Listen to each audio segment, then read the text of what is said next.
Good morning, everyone. Hope you can hear me. All right. आ रही मेरी आवाज़ सभी को अच्छे से? All right. So good morning. So let us begin the class. So आज हम करेंगे सिंप्लीफिकेशन सीक्वेंस इन सीरीज का एक्सरसाइज 3 और देखते हैं क्या क्या सवाल हैं जो मेरे करने लायक हैं. ठीक है. यहाँ पर कह रहा है कौन सा कथन इसमें सत्य है. राइट. सो 33 की पावर क्यूब दिया है, 3 की पावर 33 दिया है. देखना है कौन सा बड़ा होगा. तो 33 का क्यूब और 3 की पावर 33. देखो बहुत आसान है. जब भी कभी हमें कंपेयर करना हो दो नंबर्स को जो पावर्स में दिए हुए हैं, या तो आप उनके बेसेस को सेम बनाइए या पावर्स को सेम बनाइए. आप कहोगे यहाँ 33 है, यहाँ 3 है, बेस को सेम बनाना पॉसिबल नहीं है. 3 की कोई भी पावर मुझे 33 एज ए बेस नहीं देगी. तो मैं कहूँगा एक काम ये कर सकते हैं कि यहाँ पर भी 3 बना लेते हैं. सो ये बनेगा 3 की power 11 whole to the power 3. यहाँ क्या है तुम्हारा 33 की पावर 3. अब आप क्लियरली देख सकते हो कि यहाँ जो 3 की पावर 11 है, आप मुझे बताओ जब पावर 3 हो गया तो हमें बेस कंपेयर करना पड़ेगा. सो आप कहोगे 3 की पावर जो 11 है वो क्लियरली मेरा 33 से बड़ा है. 3 की पावर 4 ही 81 होता है. तो अगर ये बेस मेरा बड़ा होगा और पावर्स मेरी क्या है सेम है, सो डेफिनेटली ये बड़ा होगा. यानी पहला स्टेटमेंट आपका गलत हो गया. फर्स्ट स्टेटमेंट आपका क्या हो गया, गलत हो गया, एब्सोल्युटली रॉन्ग. सेकंड स्टेटमेंट जो आपको दिया है वो दिया है कि 333 इज मोर देन 3 की पावर. देखो ये वैल्यू क्या है, ये वैल्यू आपकी 3 की पावर 9 है. अब 3 की पावर 9 क्या 333 से छोटा होगा? नहीं, क्योंकि आप कहोगे कि 3 की पावर जो 8 होता है वो कितना होता है, ये 3 की पावर 8 इंटू 3 है, और 3 की पावर 8 जो होता है वो 81 का स्क्वायर होता है, इंटू 3 हो गया. It's too big value, right, too big value. So you can clearly see from here. Even अगर आप ध्यान से देखें, अब ज़्यादा को देखने की जरूरत ही नहीं है एक्चुअली, इतना ही काफ़ी है बोलना कि ये सेकंड भी गलत हो गया. सो नीदर 1 नॉट 2 आपका करेक्ट स्टेटमेंट है यहाँ पर.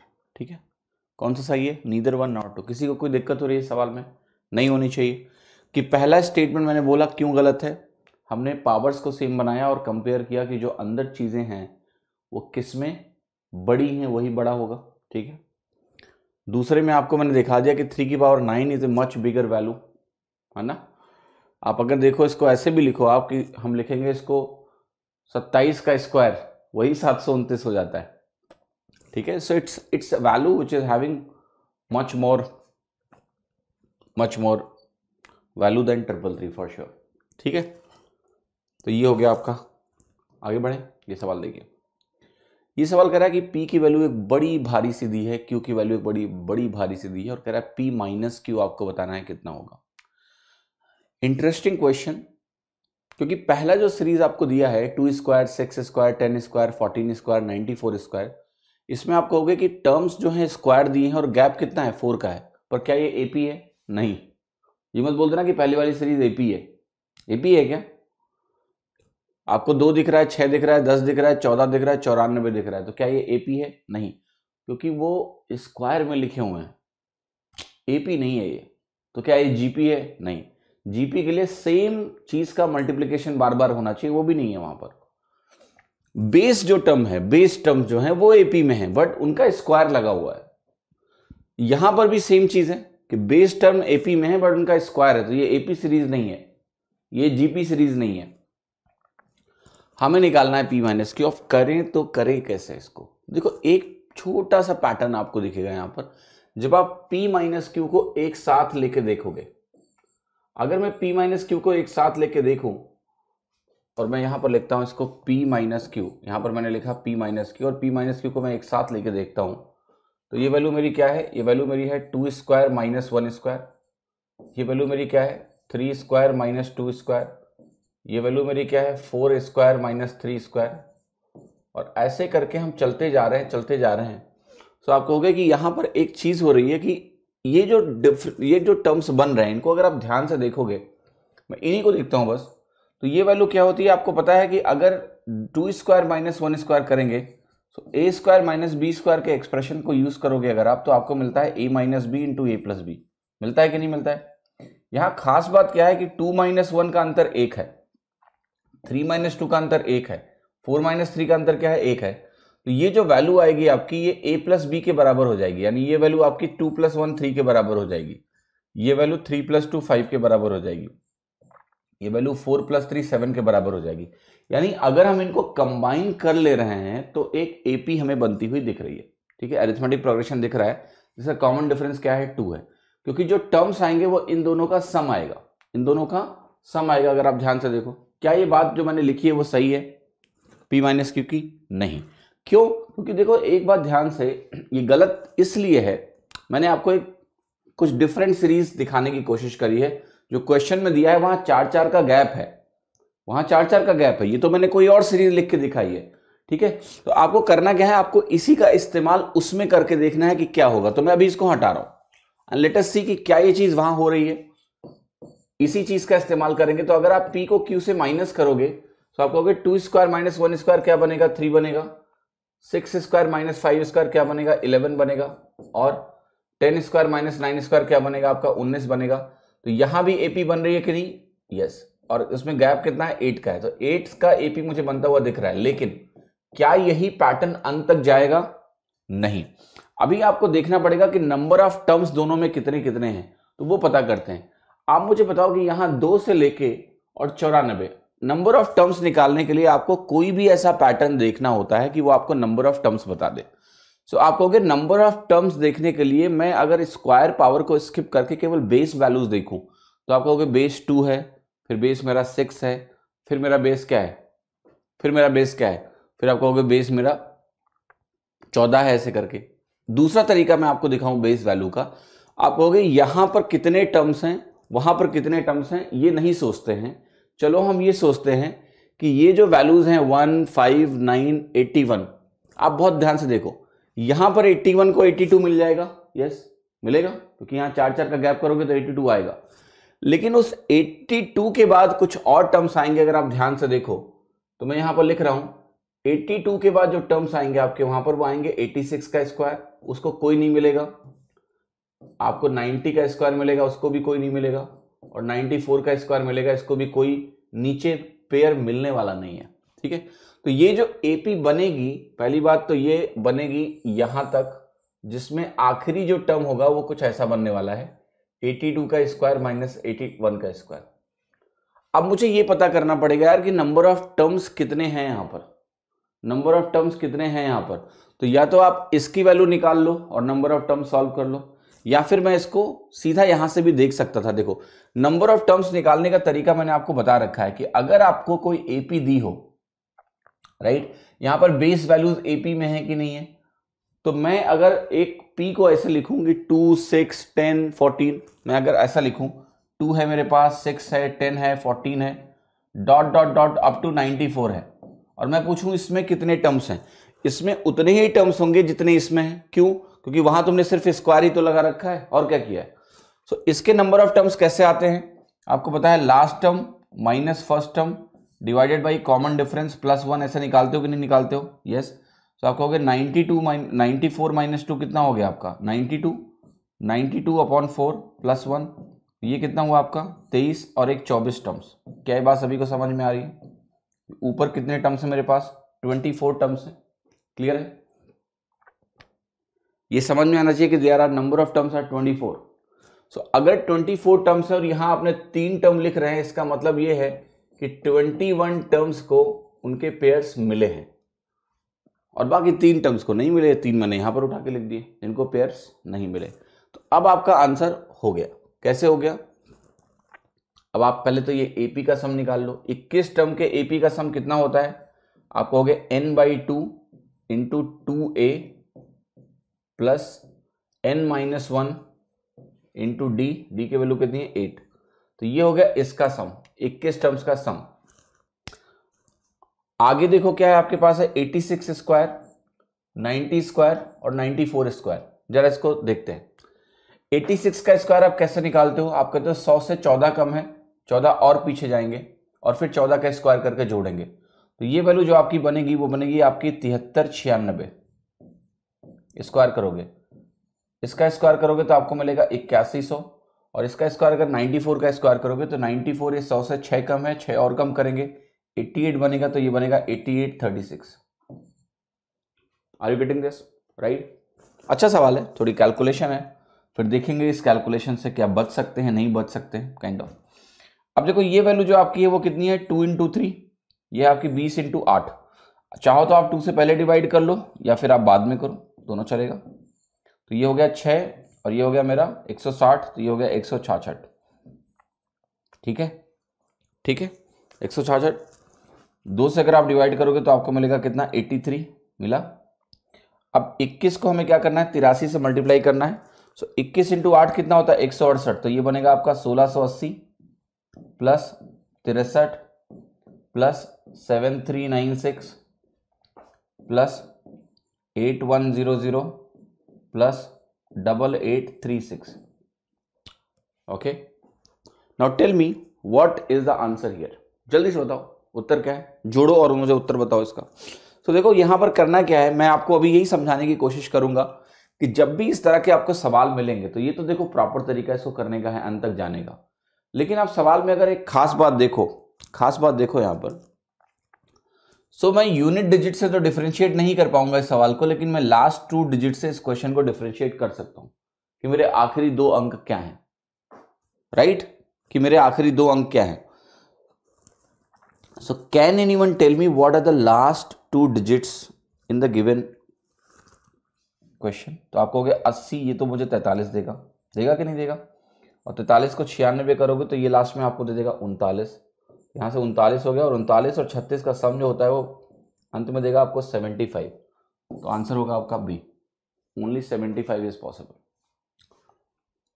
सो अब आप समय कहाँ बचा सकते थे, मैं आपको बताता हूँ समय कहाँ से थोड़ा सा समय आपका बच सकता था।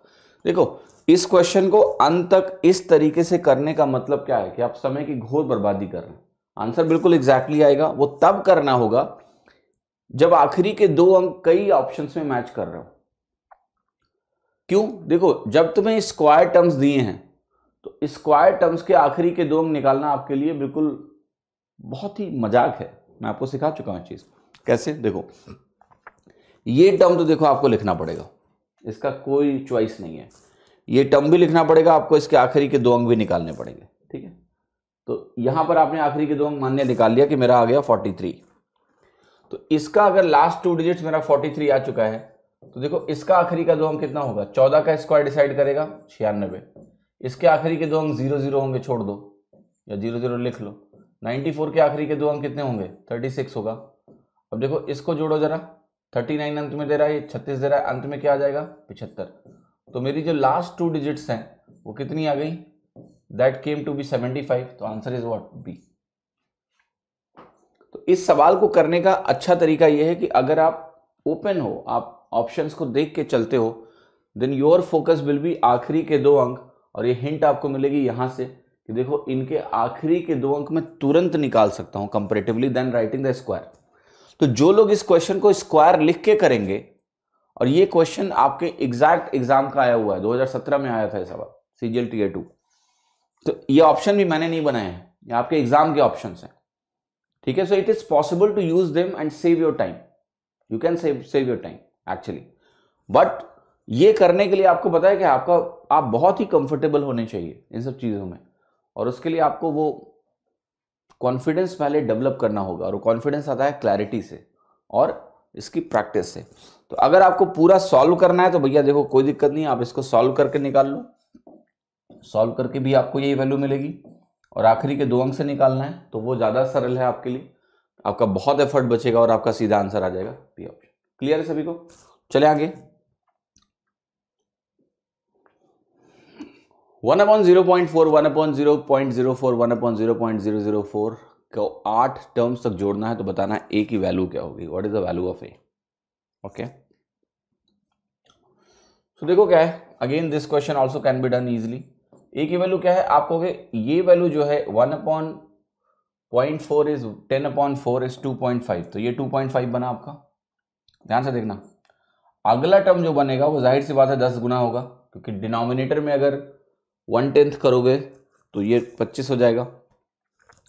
अच्छा, इन दोनों टर्म का सम कितना है जरा बताओ, क्या है 27.5 है? Yes, okay fine.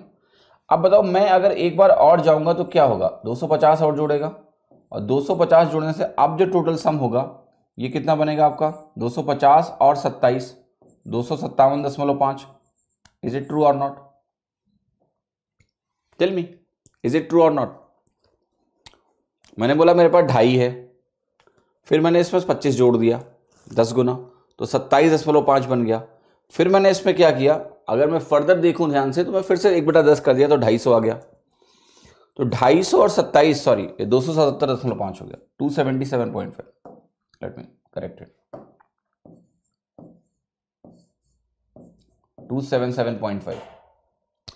अब देखो अगर मैं अगला नंबर लिखता हूं 2500, पैटर्न में समझाने की कोशिश कर रहा हूं। हो क्या रहा है कि whenever you are adding 10 times of the number, यहां पर जो डिजिट है, जो 5 थी पहले, जो 2 थी पहले, दैट गेट्स कन्वर्टेड इनटू 7। ये इससे जुड़ के क्या होता है, 7 बन जाता है।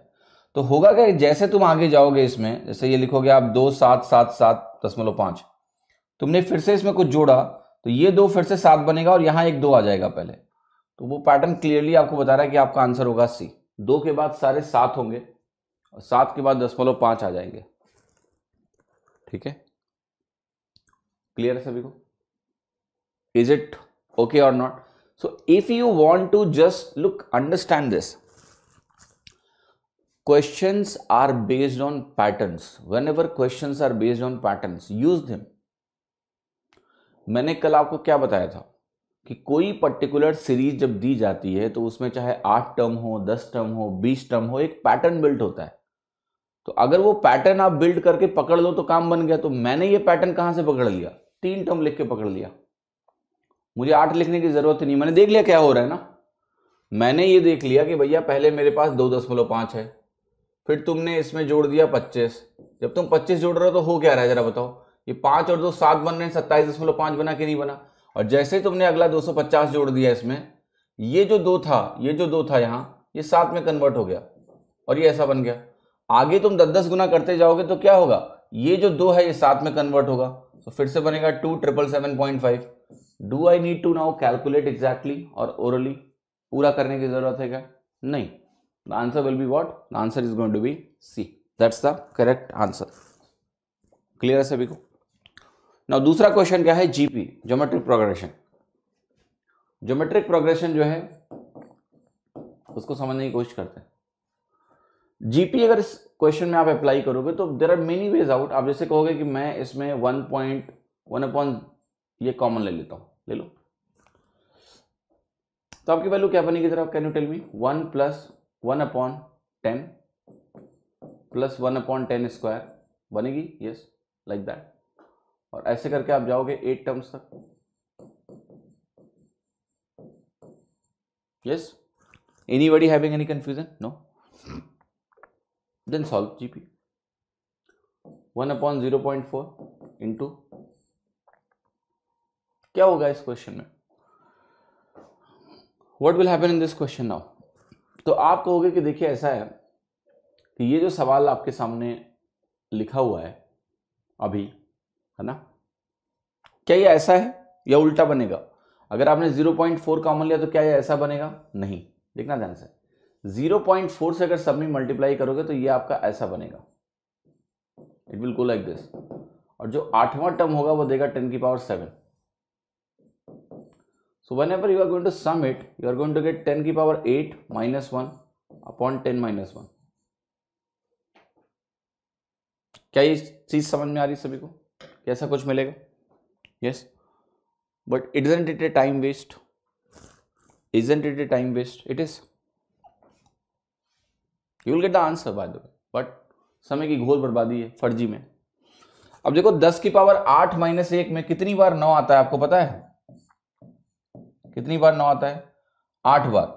तो ये बनेगा 9 आएगा यहां पर 8 बार, 1 2 3 4 5 6 7 8 डिवाइडेड बाई 9 करो। सो ये बनेगा 1/0.4 इंटू 1 1 1 1 1 1 1 1 1 2 3 4 5 6 7 8।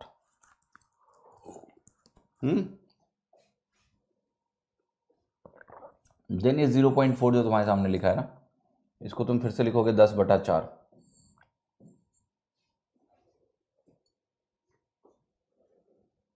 डिवाइड करो इसको, जान निकल जाएगी एग्जाम में तुम्हारी, निकलेगी कि नहीं? निकल जाएगी, बिलीव मी। ठीक है, then you have to solve it to get the answer. So what I'm saying is that, look, there are standard processes, but if you understand how that standard processes are, we are looking beyond the methods. We are not focusing on methods. There is a GP method, yes, but why we will do that? हम pattern देख रहे हैं कि चलो ठीक है देखते हैं, क्योंकि आपको ये पैटर्न दिख रहा है कि नहीं दिख रहा है? पैटर्न क्या है कि 1/0.4 था, फिर उसको 10 से डिवाइड किया गया, फिर उसको 10 से डिवाइड किया गया, ऐसे एक पैटर्न बिल्ड हुआ।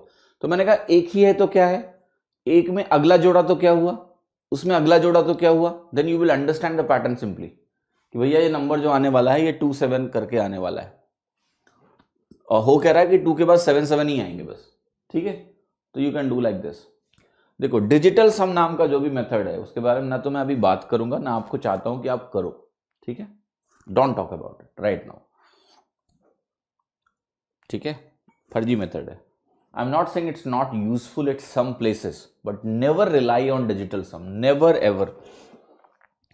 डिजिटल सम से यूज करके काफी देवदास मैंने देखे हैं, आपको पता है, क्योंकि एग्जाम में धोखा हो जाता है। Digital some is not option selection technique, it is option elimination technique. ठीक है, 2 ऑप्शंस के डिजिटल सम सेम भी हो सकते हैं, so you cannot rely on that method, you cannot, okay, but you can rely on the pattern. The pattern tells you कि जब भी तुम एक बार 2 5 करके जोड़ोगे तो 1 2 बचेगा, बाकी सब 7 हो जाएंगे, दशमलव में 5 रहेगा, so there is no problem about it. ठीक है,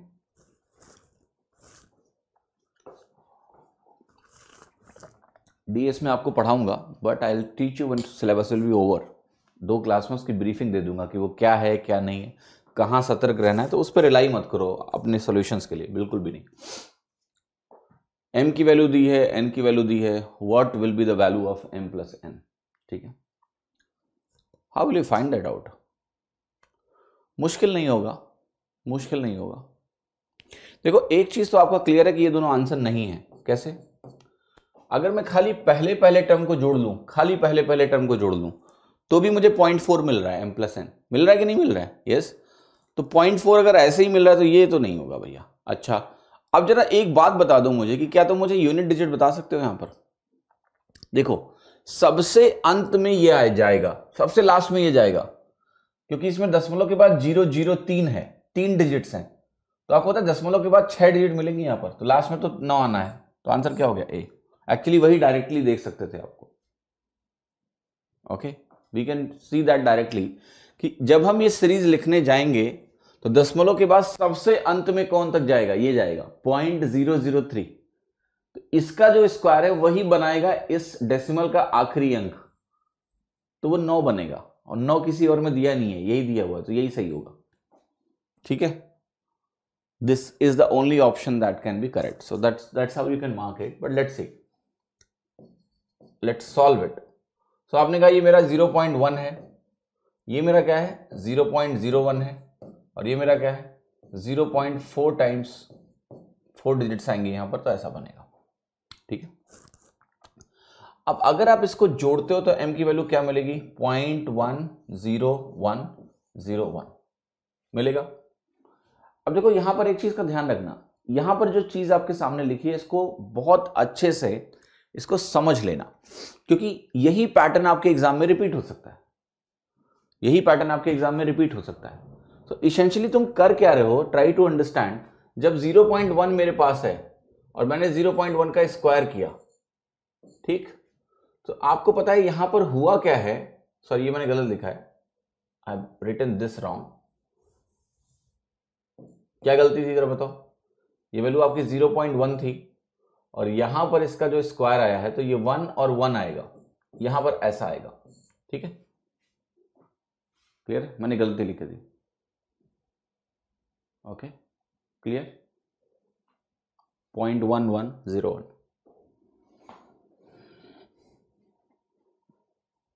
ठीक है, सो देखिए सबसे इंपॉर्टेंट है डेसिमल की शिफ्ट देखना कि डेसिमल जाएगा तो कहां जाएगा। जैसे यहां पर जो शिफ्ट हुआ ये 10 की पावर -1 से 10 की पावर -2 हुआ, ठीक है।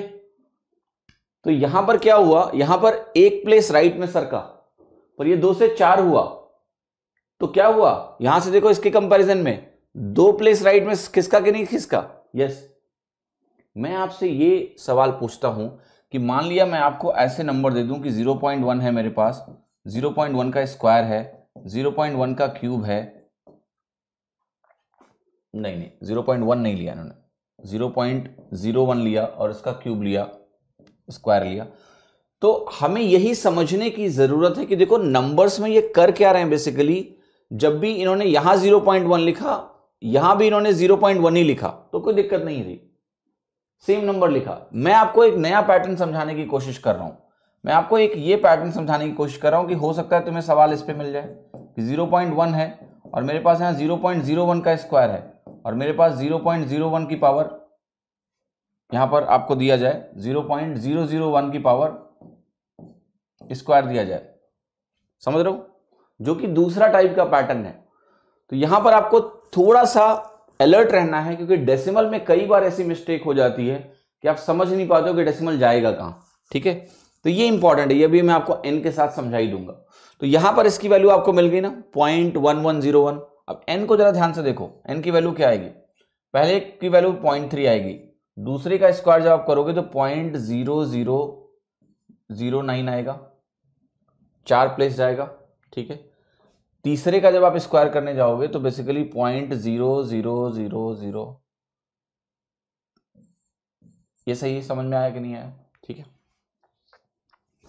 तो मैं आपको ये समझाने की कोशिश कर रहा हूं कि जब आपने बेस वैल्यू को 10 से डिवाइड किया है तो 10 की पावर -1 बढ़ा दिया है, और 10 की पावर -1 बढ़ाया तो स्क्वायर में 10 की पावर -2 बनेगा, तो ये 2 प्लेस राइट में शिफ्ट कर गया, ठीक है। अब इसको आप जोड़ दो तो आपको मिला 0.3009 मिला, और ये m जोड़ दो जरा 0.1101।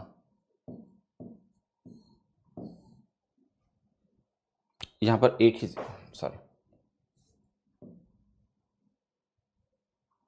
तो 2 0 लगा के जोड़ दो इसको, तो आपको वैल्यू कितनी मिल जाएगी 0.41, और 9 1 10 से कैरी होकर इधर आ जाएगा और ये बन जाएगा 009। सो अगर एग्जैक्ट निकालने की मंशा है तो ठीक है, ऐसे निकालेंगे, पर थोड़ा अलर्ट रहिए प्लीज, अलर्ट रहना जरूरी है, वरना आप अननेसेसरी टाइम इन सवालों में जाया करेंगे। जरा ये सवाल सोचिए और इसका आंसर बताइए मुझे जल्दी से, quick please. This question number 65, let's see who gives the first answer first.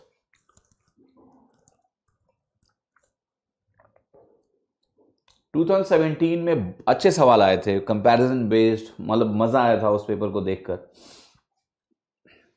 That actually they tested candidate on logic.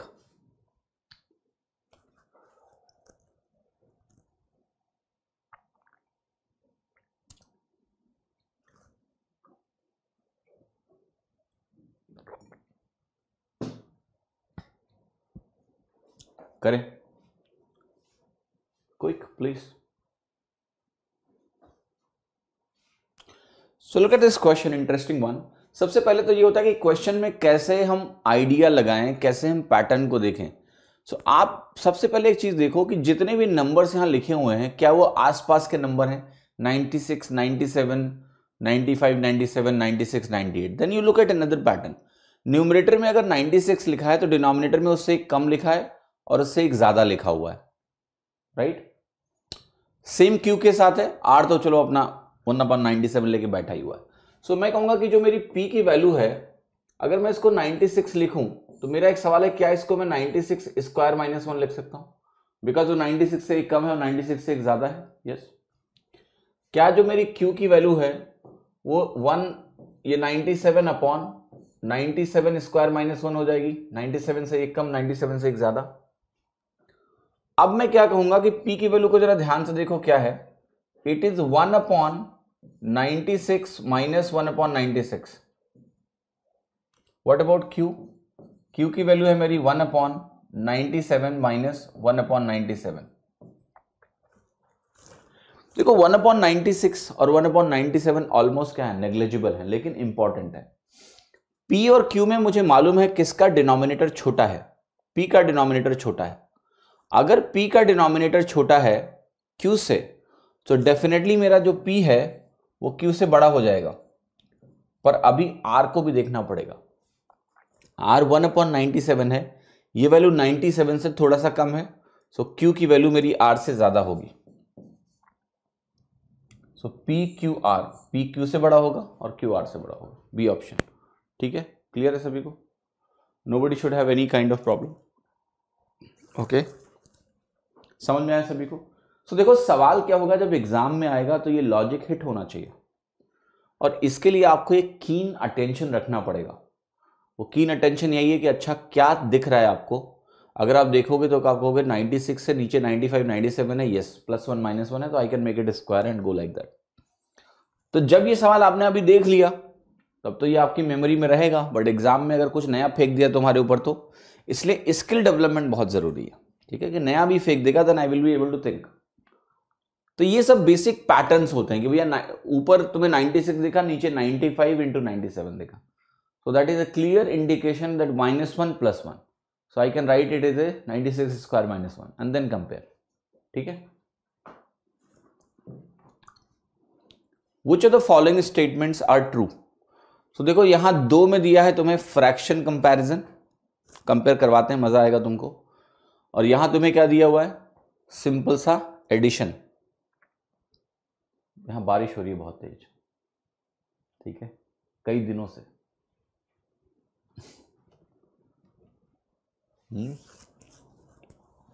ठंड का प्रकोप बढ़ता जा रहा है, लग रहा है मानसून और ठंडी एक साथ ही। 11 1/2 + 17 3/4। ठीक है, let's see what we have been provided and what we have to calculate. सबसे पहले तो देखो, अगर ध्यान से इस वैल्यू को देखो, मैं इस चीज में बहुत इंटरेस्टेड हूं। मेरा जो भी आप प्रॉब्लम सॉल्विंग देखते हो is about how to calculate better, that's very important. जैसे ये सवाल है, लोग एलसीएम में जुड़ते हैं, मेरे को एलसीएम में कोई इंटरेस्ट ही नहीं है यहाँ पर। ठीक है, मैं इस सवाल को कैसे देख रहा हूं, ध्यान से देखना। ये जो नंबर है ना, ये 440 - 1 है। ठीक है, तो इसको तुम डिवाइड करोगे तो मिलेगा तुम्हें 22 - 1/20। I can say 22 - 0.05। ठीक है, तो बेसिकली जो वैल्यू है मेरी वो 21.95 यहां लिखी हुई है राइट साइड में। आई ओरली कैलकुलेट इट। ठीक है, फाइन। अब जरा देखो इधर क्या करेंगे हम ना, ये जो नंबर्स हैं इनको मैं जानता हूं, पहचान वाले हैं, तो मैं कहूंगा 11 17 कितना हो गया तुम्हारा, सीधे बताओ। 17 11 हो गया 28, और 28 में अगर ये 7 माइनस हुआ तो कितना हुआ आपका, 28 में 7 माइनस हुआ तो बना 21। अब देखो ये जो वैल्यू है तुम्हारी 1/2 और 3/4, इसको अगर आप जोड़ोगे तो मिलेगा 1.25। 1/2 0.5 होता है, 3/4 0.75 होता है, माइनस ये जो वैल्यू है इसको बहुत ध्यान से देखना, ये क्या है 0.2 और 0.1, 0.3 माइनस हुआ, अभी वैल्यू हो गई 0.95। तो यहां पर 21.95 आया कि नहीं आया, क्या दोनों बराबर हो गए? सो अब देखो आपको समझना क्या है सवालों में कि never ever be too hard. आपको हार्ड नहीं होना है, क्योंकि अगर आप हार्ड हो गए तो आप फ्लेक्सिबल नहीं रहते हो। अगर आप फ्लेक्सिबल नहीं रहते हो तो आप डेड हो। Did not in terms of कि सांस नहीं ले रहे हो, dead in terms of thinking. Mathematical thinking में आप डेड हो यार। तो मैंने बोला इस सवाल को देखते ही जिन लोगों का एलसीएम लेने का मन होता है, मैं ये नहीं कह रहा हूं कि एलसीएम अप्रोच गलत है, लेकिन जब इस तरह के फ्रैक्शंस हो जो तुम्हें मालूम हो 1/2, 3/4, 1/5, 1/10, it's better to directly use decimals because you will be adding them faster. वरना क्या होगा, तुम कहोगे 11 दूना 22 23/2, 17 चौका 68 3 71/2, 55 25 26/5, 10 दूना 20 21/10। देन आप एलसीएम लोगे, फिर आप मैच करोगे, क्या बेवकूफी है? सीधे ओरली ऐसे हो जाएगा। समझ में आया? पहला स्टेटमेंट करेक्ट है, बट किस तरीके से करेक्ट है?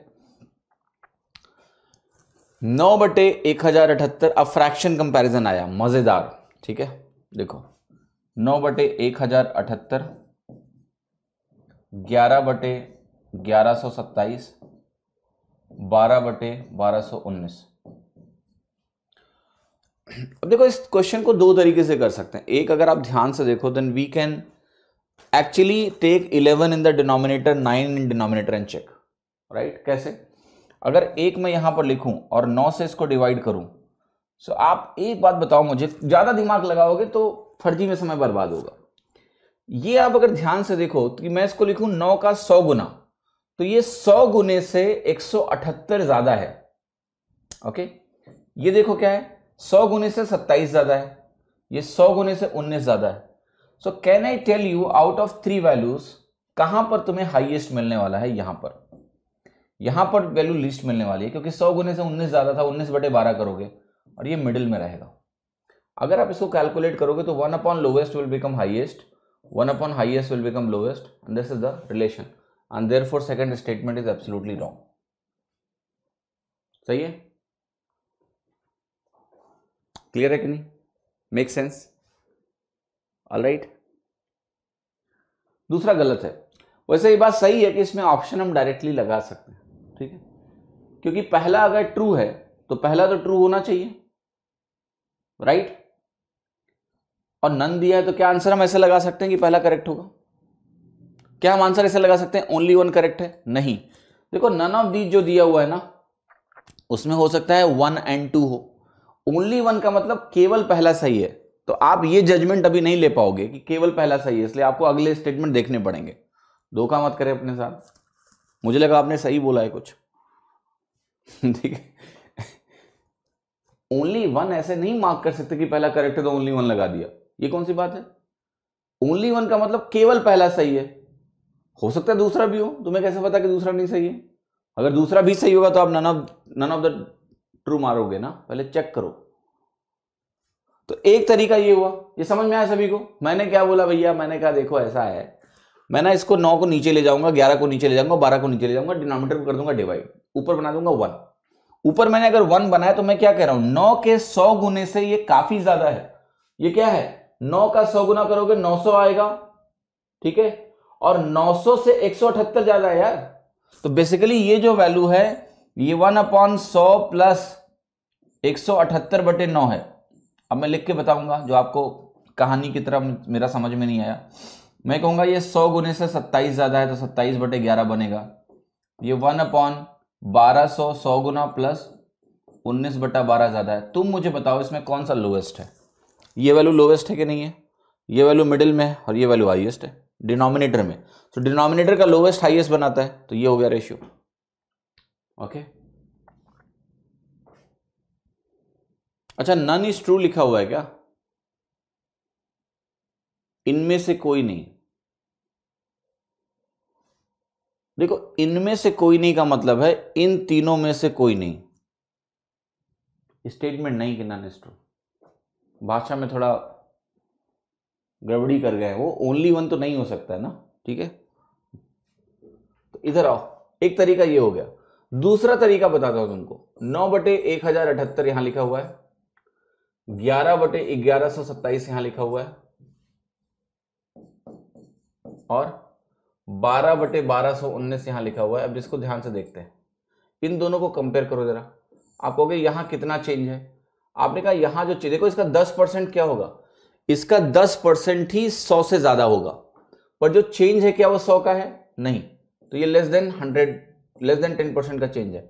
न्यूमरेटर में चेंज तुम्हारा 2 का चेंज है 9 के ऊपर, ग्रेटर देन 10% है कि नहीं है? Yes. So can you quickly से कि न्यूमरेटर विल डोमिनेट? यस। तो ये बड़ा होगा। क्लियर हो गया? कमिंग हियर, यहां पर जो चेंज है और यहां पर जो चेंज है, जरा इसको समझने की कोशिश करो। 1/11 का चेंज है। 1/11 जो होगा वो 9.09% होगा।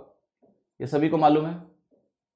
मालूम है कि नहीं मालूम है कि 1/11 क्या होता है? 9.09% होता है। तो ये न्यूमरेटर का चेंज हो गया। डिनोमिनेटर का जो चेंज है वो बहुत इत्मीनान और ध्यान से देखिए आप कि ये 100 का चेंज नहीं है, बट 100 से थोड़ा सा ही कम है। कितना कम है? आपने कहा 100 से 8 कम है, यानी 92 का चेंज है।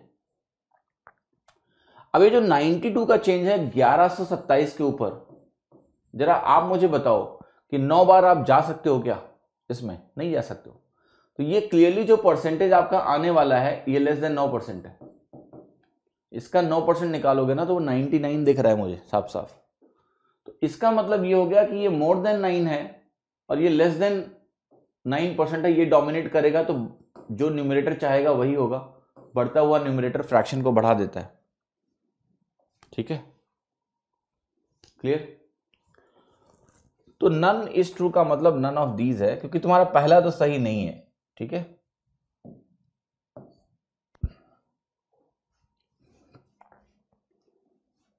ओके, चलो कोई बात नहीं, आपकी भावनाओं की कद्र करते हुए मैंने इसको चेंज कर दिया। समझ में आया कि दूसरा गलत क्यों है? अब तीसरे में आ जाओ।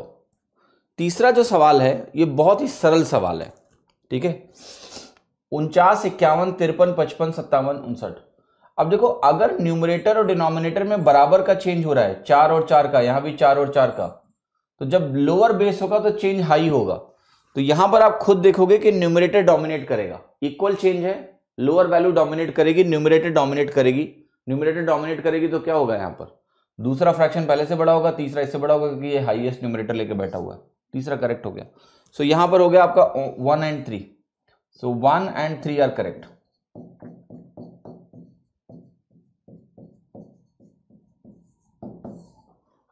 समझ में आ गया? नहीं क्लियर है?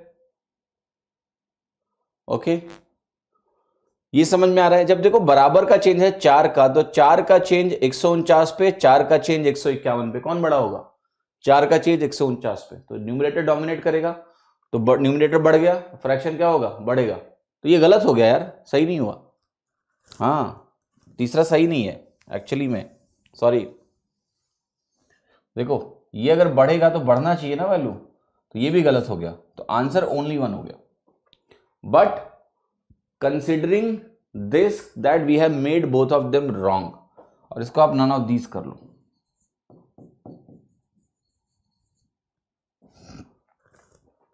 ठीक है,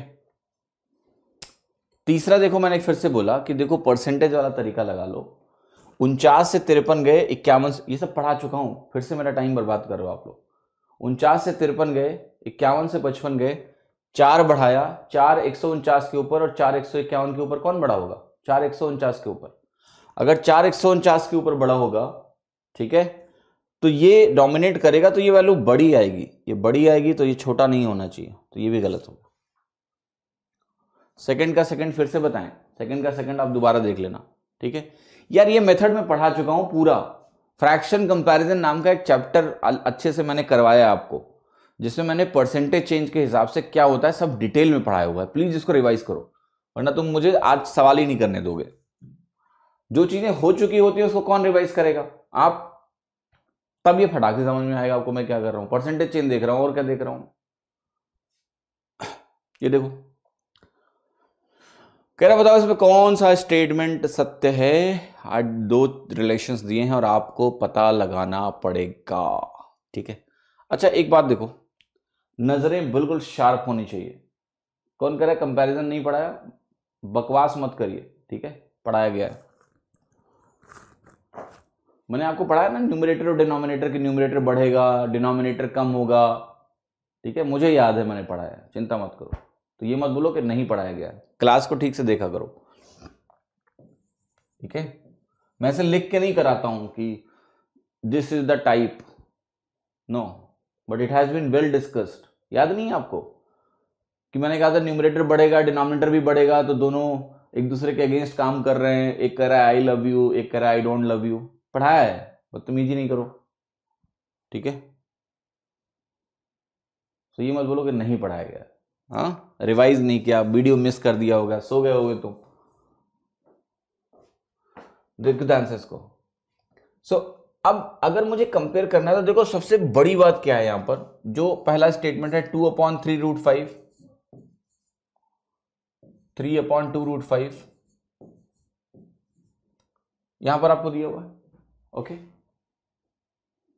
अब जरा ध्यान से देखो, मुझे बताओ जरा, एक चीज यहां क्लियर है कि नहीं, कि यहां 2 बढ़ के 3 हो गया तो न्यूमरेटर बढ़ गया, और 3√5 और 2√5 में ये क्लियर है कि डिनोमिनेटर कम हुआ है, क्योंकि ये 2√5 है। तो अगर न्यूमरेटर बढ़ गया और डिनोमिनेटर कम हो गया तो ये दोनों एक ही काम कर रहे हैं। घटता हुआ डिनोमिनेटर भी बढ़ाता है और बढ़ता हुआ न्यूमरेटर भी बढ़ाता है, तो ये तो बिल्कुल सत्य है। इन दोनों में कोई शंका नहीं है, ये ऑर्डर बिल्कुल सही दिया हुआ है।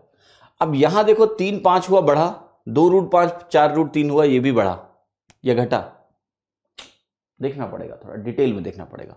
तो इन दोनों को ना तुम पकड़ के उठा लाओ, इन दोनों के बारे में बात कर लेते, उधर तो मुझे मालूम है क्या हुआ है। तो आपने कहा यहां पर है 3/2√5 और यहां पर है आपका 5/4√3। अब इनको कंपेयर करना है, स्क्वायर रूट में वैल्यूज हैं और वो भी डिनोमिनेटर में है, क्रॉस मल्टीप्लाई करके इनको चेक करेंगे। हमें मान लेते हैं इनका ऑर्डर अभी पता नहीं है क्या है, तो आप इनको ना स्क्वायर कर लो सीधे, दोनों पॉजिटिव वैल्यू है, स्क्वायर करने से कोई फर्क नहीं पड़ेगा, मतलब ऑर्डर चेंज नहीं होगा। तो आपने कहा ये बनेगा 9/2 से आप 2 काट दो पहले, कोई दिक्कत नहीं है, 2√3 बनेगा। फिर आपको ये बनेगा 9/5 और यहां बन जाएगा आपका 25/12 बना। अब 12 9 ये 108 और ये 125 बना, तो ये बड़ा हो गया, तो ये सही हो गया पहला वाला। क्लियर है सभी को? Nobody should have any kind of problem. Clear है? Fine, okay. Does it make sense और not? It's very simple, right? So we can clearly see that okay this statement is true. दूसरा तरीका देखिए क्या है कि why I made you to do it square, because देखो exam में क्या होता है, जब आप थोड़ा सा अंडर प्रेशर होते हो ना, तो कई बार गलतियां कर जाते हो। तो मैं ये भी चाहता हूं कि आपके पास सेफर साइड भी हो, ये सेफर साइड है कि स्क्वायर करके देख लो, ठीक है? और भी तरीके हैं सवाल को करने के, ऐसा नहीं है कि आप अप्रॉक्सीमेट करके देख लो।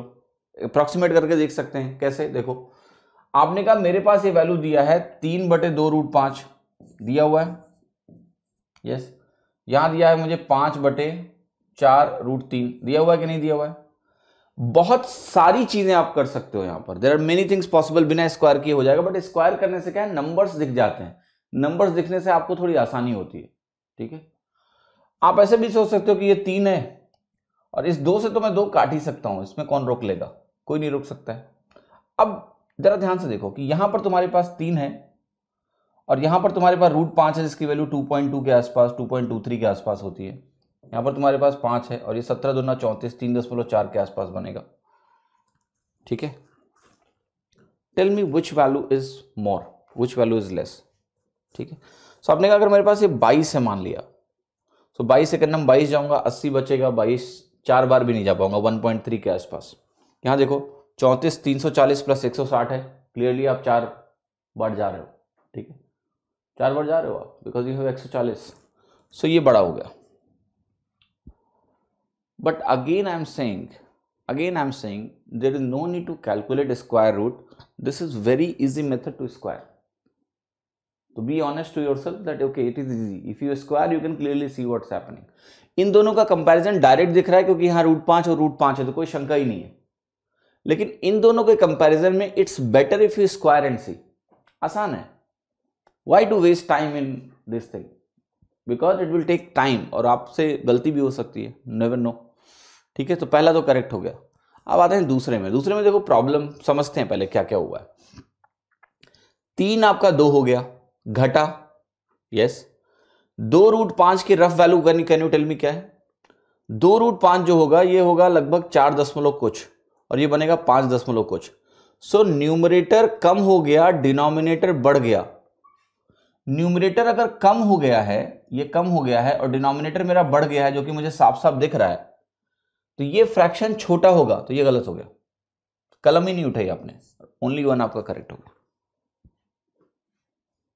ओके देखो मैंने बोला कि always use this logic to see कि क्या न्यूमरेटर बढ़ा है या जब न्यूमरेटर डिनोमिनेटर दोनों बढ़ते हैं और दोनों कम होते हैं देन थोड़ा सा समय लगता है डिसाइड करने में। जैसे यहां देखो डिनोमिनेटर भी एक तरह से अगर आप देखोगे ध्यान से, अब हमें यहां क्लियर नहीं है ना कि 4√3 और 2√5 में क्या हुआ है।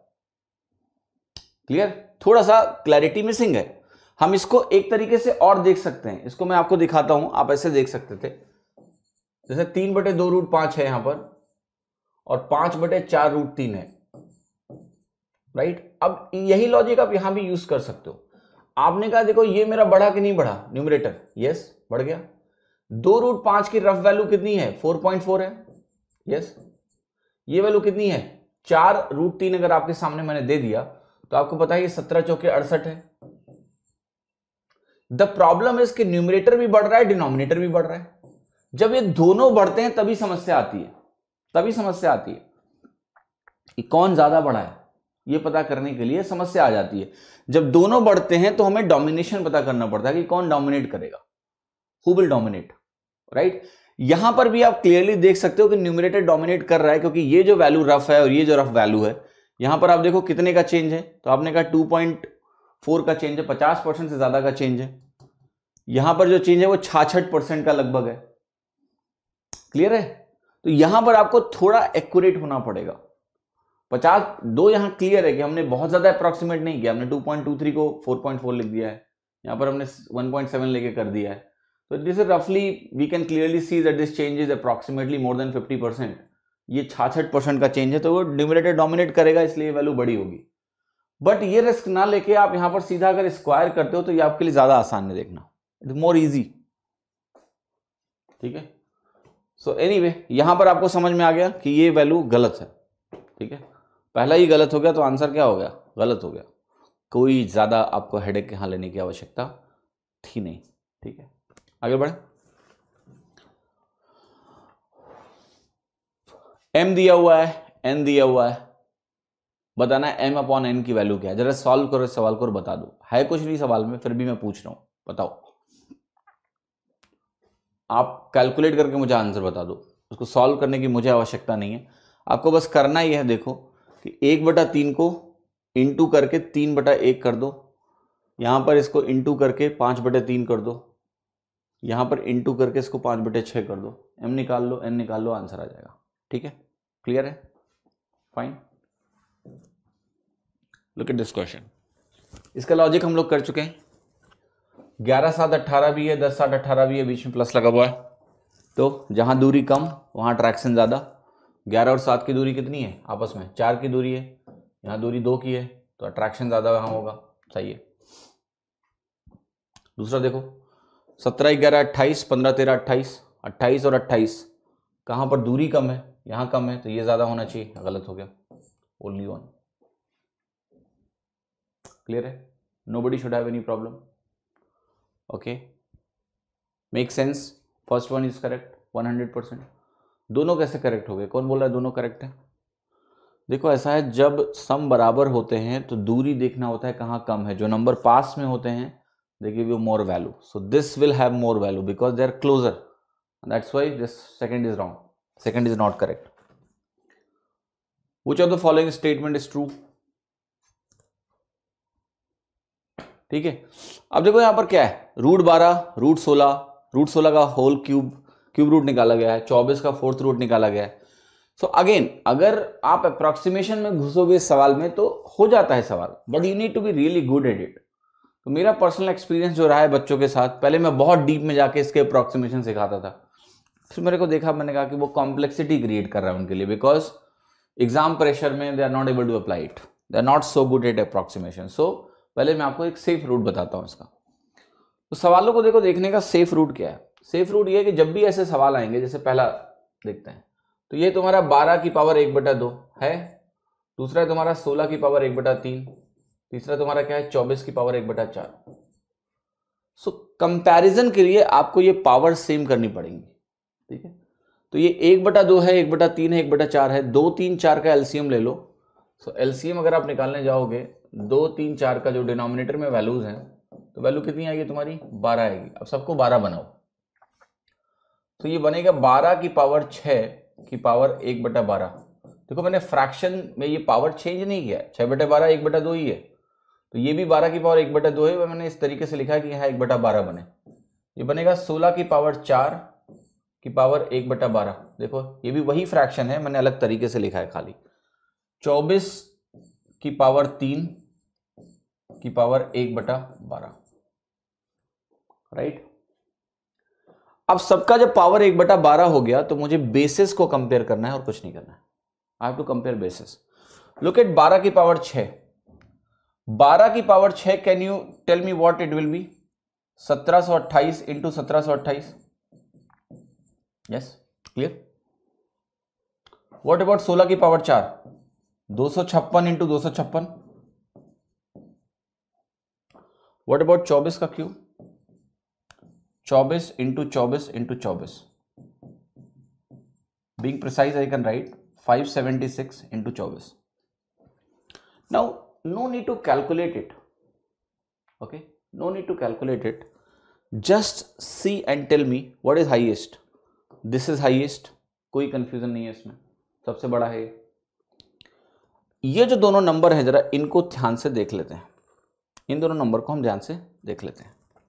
अच्छा एक बात बताओ, अगर मैं यहां से 2 खींच लूं, मान लिया, या ऐसे सोचो, ये मान लेते हैं 600 है, 600 को अगर आपने 20 से मल्टीप्लाई किया तो कितना आएगा तुम्हारे पास? 12,000 आएगा। अगर इसको 600 भी मान लो, इसको 20 मान लो, तो 12,000 आ रहा है। यहां पर बताओ कितना आ रहा है? इसको तुम 200 और 200 मान लो, अगर 40,000 आ रहा है, तो ये इससे तो बड़ा है, ठीक है। So first is correct. Okay. Now I will show you now approximation also. Just see. 24 की पावर 6 कैसे होगा? सही तो लिखा है, सही तो लिखा है। लुक, कुछ लोग कह रहे हैं कि कॉमन फैक्टर करेंगे। देखो ऐसा है, समझो मेरी बात को। Why do you want to calculate this and compare? Comparison is not about exact calculation. Comparison is about just estimating that it is 100% more. That's it.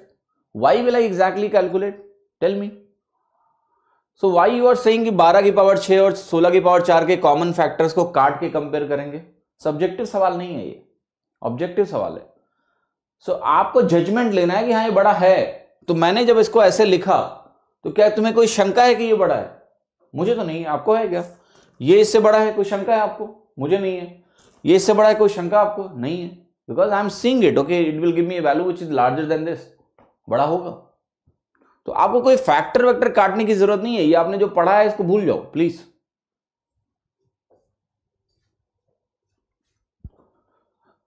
So that's how you can see. जब numbers बहुत करीब हो जाएंगे, then that's a different point. You can just do little more deeper analysis, इतनी जरूरत होती नहीं है। अब जरा देखते हैं अप्रॉक्सीमेशन कैसे काम करेगा। यहां पर देखो ध्यान से, एक बात बताओ मुझे, अगर मैं 16 का क्यूब रूट निकालता हूं, 16 का क्यूब रूट, आप इसको रिवर्स ऑर्डर में लेके चलोगे। अगर मैं 2 का क्यूब निकालता हूं तो कितना आता है? 8 आता है। 3 का क्यूब कितना आता है? 27 आता है। अब ये नंबर 8 और 27 के बीच में कहीं फंस रहा है, ठीक है।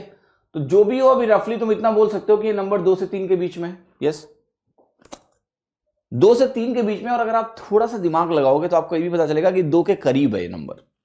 2 के करीब क्यों है? क्योंकि 16 जो है ना 27 से 11 की दूरी बना रहा है और 8 से इसकी दूरी 8 की है। तो ऐसा महसूस हो रहा है। Don't make any judgement, just see okay, ठीक है। फिर मैं आपसे कह रहा हूं कि ये जो नंबर है मेरे पास 12, ये तो क्लियरली मोर देन 3 है, इसमें तो कोई डाउट ही नहीं है। ये जो नंबर है 4th root of 24।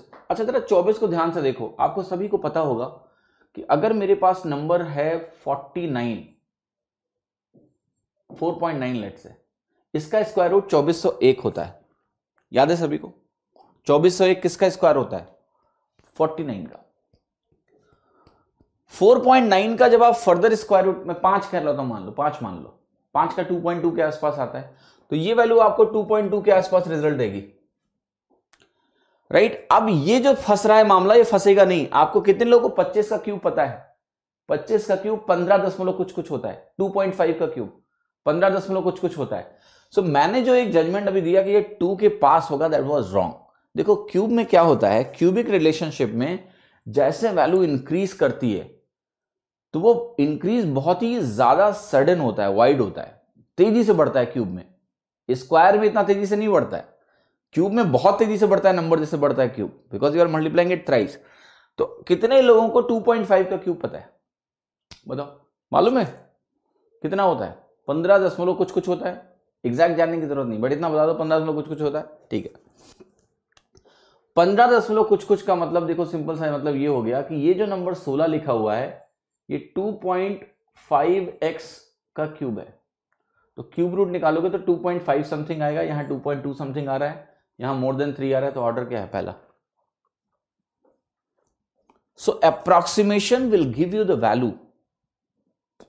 No need to calculate it exactly. That's a waste of time.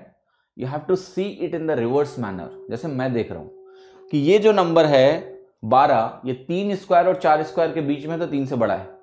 16 का क्यूब रूट मैं कह रहा हूं 2.5 का क्यूब मुझे पता है 15 कुछ कुछ होता है, तो ये 2.5 समथिंग का होल क्यूब है, यानी इसकी वैल्यू 2.5 आ जाएगी, लगभग 2.5 समथिंग। ये वैल्यू जो 24 है, अगर तुम इसको 25 भी मान लो तो 2.23 आएगा। अगर तुम इसको 25 नहीं मानते, क्योंकि फोर्थ रूट निकाला हुआ है तुमने, तो 25 मानोगे तो 5 आएगा और 5 से फिर 2.2 आएगा। अगर यार 5 पे 2.2 आ रहा है तो 4 पे तो समझ रहे हो ना, कोई दिक्कत ही नहीं है। That's the order by approximation. ठीक है, तो approximation is not a bad thing, it's a wonderful thing, but you need to be very comfortable in what you are doing, because जब पावर में इतनी बड़ी बड़ी वैल्यूज होती है ना तो मुश्किल बढ़ती है। That's for sure. जैसे ये सवाल आप देखो, दूसरा आ गया, पहला करेक्ट हो गया। अब दूसरे में आ जाओ जरा। दूसरे में अगर आप आते हो तो आप कहोगे मेरे पास 25 का, तो मैं फिर से ऐसे लिख रहा हूं 25 की पावर 1/3, 32 की पावर 1/4 और 48 की पावर 1/6। अब फिर से करेंगे क्या, 12 बनाते हैं तो ये बनेगा 25 की पावर 4, 32 की पावर 3 और 48 की पावर 2। मैंने क्या किया है, मैंने वही सबका पावर क्या कर दिया है, 1/12 कर दिया है, तो अंदर जो बेस बचेगा वो ये बचेगा।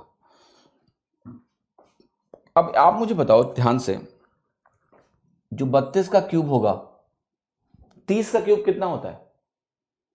30 का क्यूब कितना होता है, टेल मी। 30 का क्यूब कितना होगा? 27,000। तो ये वैल्यू 27,000 के आसपास जा रही है। व्हाट अबाउट दिस, 48 का स्क्वायर 2500 के आसपास है। व्हाट अबाउट दिस, अगर मैं इसको 600 इंटू 600 भी मान लो तो कितना बन रहा है तुम्हारा? 600 इंटू 600 मान लो इसको आप, तो भी 36 के आगे 4 जीरो लगा रहा है। ठीक है, are you getting 3 lakh something? So do you have any doubt that this order is true? Tell me, then I will tell you something different. Clear है कि नहीं है? Okay, I am simply saying that 25 की power 4, 32 की power 3, I am just getting rough idea. So I am saying it 30 का cube कितना होता है? 30 का क्यूब होता है कितना भैया?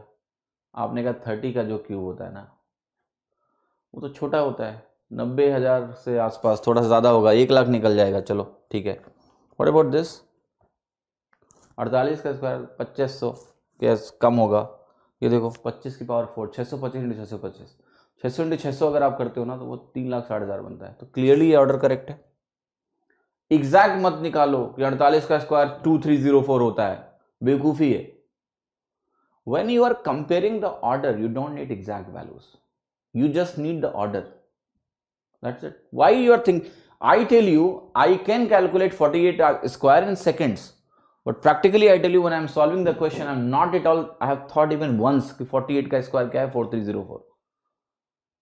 I am not wasting my mind in that. Not at all. मैंने सोचा ही नहीं है, जबकि मैं 1 सेकंड सोचूंगा तो मुझे पता चल जाएगा इसकी वैल्यू क्या है। मैंने सोचा ही नहीं है क्योंकि जरूरत ही नहीं है। ठीक है, जब आपको पता है क्या होगा, जब आप थोड़ा सा एक्सपीरियंस हो जाओगे, प्रैक्टिस कर लोगे ना, तो ये सब चीजें अपने आप दिखने लगेंगी आपको, आपके प्रोसेसेस नहीं करने पड़ेंगे। आपको 25 की पावर 4 महसूस होगा कि यार ये तो बहुत ज्यादा है, ये वो समय आएगा, चिंता मत करो। तो ये वैल्यू आपके सामने आ गई। अब देखो एक प्रॉब्लम इस सवाल में मैं आपको अभी दिखाने जा रहा हूं। लेटेस्ट से आपने कहा कि मैं इसमें अप्रॉक्सीमेट करूंगा, that will consume time, because here you got it very clearly and very easily, but approximation will create little issue here. जैसे 25 का क्यूब मैंने आपको बोला, सो आप कहोगे कि देखो 13 का क्यूब और 14 का क्यूब जो होता है उसके बीच में आएगा ये, अगर मैं 25 की बात करता हूं। Okay, is it true what I am saying? No. 3 का क्यूब 27 होता है बेसिकली, तो ये कहोगे ये जो वैल्यू आएगी it is closer to 3, little less than that, maybe 2.8 कह लो इसको। ठीक है, what about this number? So मैंने कहा ये नंबर अब आप देखोगे कि 27 से थोड़ा सा कम है, तो आप कहोगे क्लोजर टू 3 बोल सकते हैं इसको। अब एक बात बताओ, 3 की पावर अगर 4 निकालोगे तो वो तो 81 हो जाएगा। अगर मैंने कहा मान लेते हैं ये भी 3 के बराबर है क्या, तो आपने कहा कि एक काम करो 3 की पावर 4 होता तो ये 81 के बराबर होता। तो ये तो सिंपली इससे बड़ा है, बट इन दोनों का कंपैरिजन अब मुझे करना पड़ेगा, इन दोनों का कंपैरिजन करना पड़ेगा कि इनमें से कौन बड़ा या छोटा है। अब देखो 48 की पावर 6 को ध्यान से देखो, मैं इसको 49 मान लेता हूं, मान लिया, तो 49 का मैं स्क्वायर रूट निकालूंगा तो मुझे मिलेगा 7, और फिर मुझे 7 का क्यूब रूट निकालना पड़ेगा तो वो वैल्यू 2 के आसपास आ जाएगी। एंड व्हाट अबाउट दिस, आप कहोगे 32 जो है मेरा, 32 को बहुत ध्यान से देखिएगा, 32 जो है अगर ये 16 होता तब ये 2 आता, ये 2 से कम आया, ध्यान से देखना, ये 2 से कम आया है, और ये क्लियरली 2 से ज्यादा है, क्योंकि 16 अगर होता तो ही मुझे 2 मिल जाता। ठीक है, ये 16 दूना 32 है, तो ये इससे ज्यादा है, तो ये ऑर्डर क्या है, सही है, ये ऑर्डर क्या है, सही है। So understand this, approximation is a wonderful thing, I am again saying, but you need to be really good at. मैंने क्या किया फिर से समझाता हूं। मैंने कहा ये 25 लिखा है, 25 से 27 के पास है, तो ये 3 के पास होगा। इन दोनों को फिर मैं कंपेयर करने गया और मैंने कहा कि अगर ये 3 के आसपास होता और ये वैल्यू अगर 3 से बड़ी होगी तो यहां अंदर 81 से बड़ा लिखा होना चाहिए, या 81 के आसपास होना चाहिए, तो 32 है, तो डेफिनेटली ये इससे बड़ा हो गया, खत्म। फिर मैं इन दोनों को कंपेयर करने आ रहा हूं, तो मैं कह रहा हूं कि इसका जो स्क्वायर रूट है अगर मैं पहले निकालूं, पावर 1/6 का मतलब क्या हो गया, 1/6 का मतलब हुआ पहले स्क्वायर रूट निकालो फिर क्यूब रूट निकाल लो। तो मैंने इसका स्क्वायर रूट निकाला, इसको 49 मान लिया लगभग, इसका स्क्वायर रूट कितना हो गया, 7 हो गया, और 7 का क्यूब रूट निकालूंगा 2 से कम आएगा, क्योंकि 2 का क्यूब 8 होता है, 2 से कम हो गया, ये क्लियर हो गया। अब इस वैल्यू को देखो, अगर ये 16 होती तो ही 4th रूट 2 आ जाता है, ये उससे ज्यादा है तो डेफिनेटली क्या होगा, 2 से बड़ा आएगा, 2 से बड़ा 2 से छोटा डेफिनेटली बड़ा है। ऑर्डर क्लियर हो गया, सेकंड करेक्ट हो गया। ये एक ही सवाल आपको बहुत कुछ सिखाएगा अगर आप सीखना चाहोगे तो। आगे यहां पर इसमें आपको कंपैरिजन करना है, तीसरा स्टेटमेंट, 2 करेक्ट हो गए, तीसरा देखना है। सो मैं पावर्स को सेम बनाऊंगा, तो 9 की पावर बनेगा 3, 15 की पावर बनेगा 4, और 24 की पावर बनेगा 2। देखो 24 की पावर 2 आपको पता है कितना होता है, 576, 576, 15 की पावर 4, 225 इंटू 225, 40,000 से ज्यादा हो गया। 9 की पावर क्यूब कितना हुआ, छोटा नंबर है। अब जो फाइट है वो ये तो हाईएस्ट हो गया, देखो 15 की पावर 4 इज हाईएस्ट, इसमें कोई शंका ही नहीं है। देखो 9 की पावर क्यूब और 15 की पावर 4 में तो 15 की पावर 4 ही हाईएस्ट होगा, क्यों, बेस बड़ा हो गया, पावर बड़ी हो गई, बेस भी बढ़ा दिया पावर भी बढ़ा दिया, तो ये नंबर तो बड़ा आना ही आना है। तो 15 की पावर 4 ये हाईएस्ट होगा तुम्हारा, और ये हाईएस्ट होगा, तो ये स्टेटमेंट क्या हो गया, गलत हो गया। आपका आंसर हो गया ओनली 1 और 2। देखिए प्रिंस, 25 3 से छोटा है, बात सही है, बट 3 से कितना छोटा होगा, ये मेरा सवाल है आपसे। 25 आपने बोला 3 से छोटा है, अच्छी बात है, कितना छोटा होगा, it is very close to 3, it's very very close to 3। So that is not taking away your approximation at all, not taking it.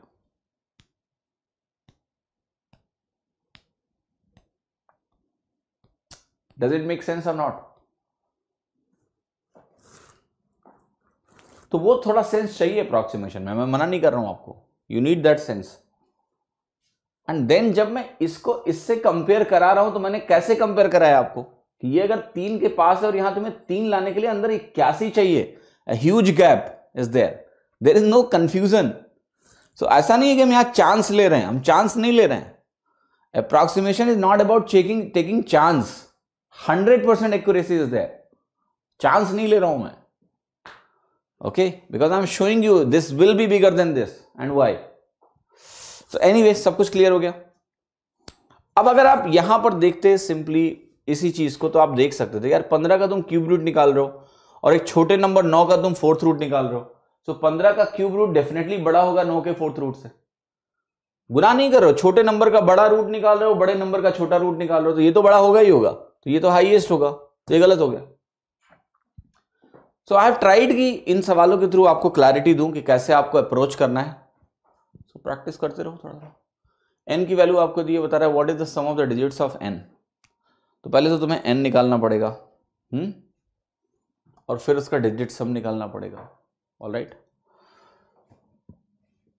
कितनी टर्म्स दी हैं, 1 2 3 4 5 6 7 8 9।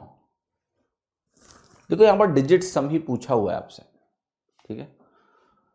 सो कभी भी आपको कोई भी नंबर दिया हो जैसे n, इस सवाल में क्या है, ये डिजिटल सम अप्रोच नहीं है, इन्होंने डिजिट सम पूछा हुआ है।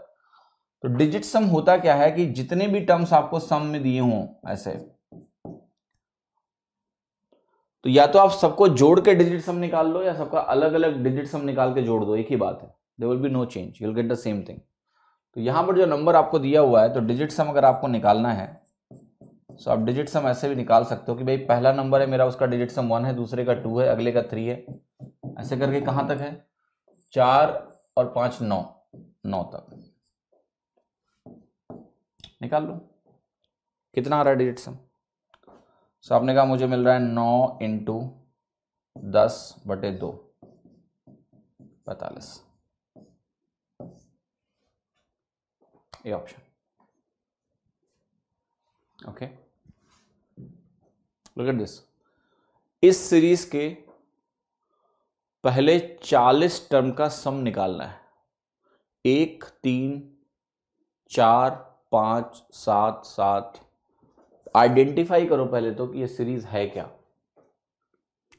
तो देखो क्या है, बेसिकली इसमें 2 एपीज का सम दिया हुआ है, आपको दिख रहा है कि नहीं? मुझे दिख रहा है।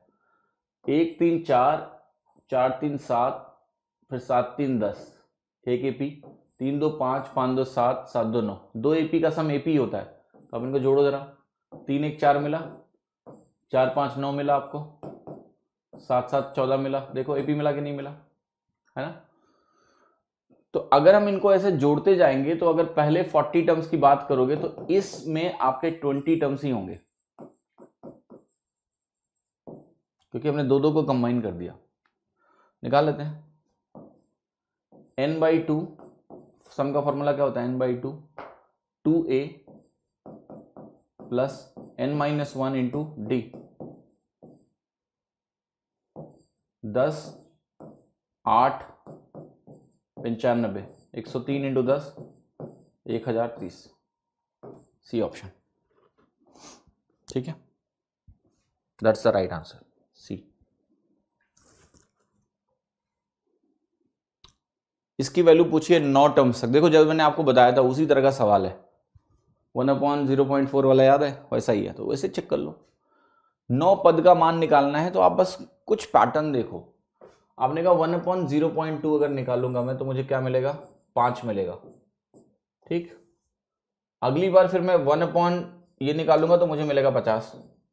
अब 50 को इसमें तुम जोड़ोगे तो क्या मिला तुम्हें? 5 और 5 मिला। फिर तुम इसमें क्या जोड़ने जा रहे हो? 500। तो क्या अब 3 5 मिल गए? कुल मिला के हो जा रहा है कि सारे 5 ही मिलने वाले हैं, बस खत्म।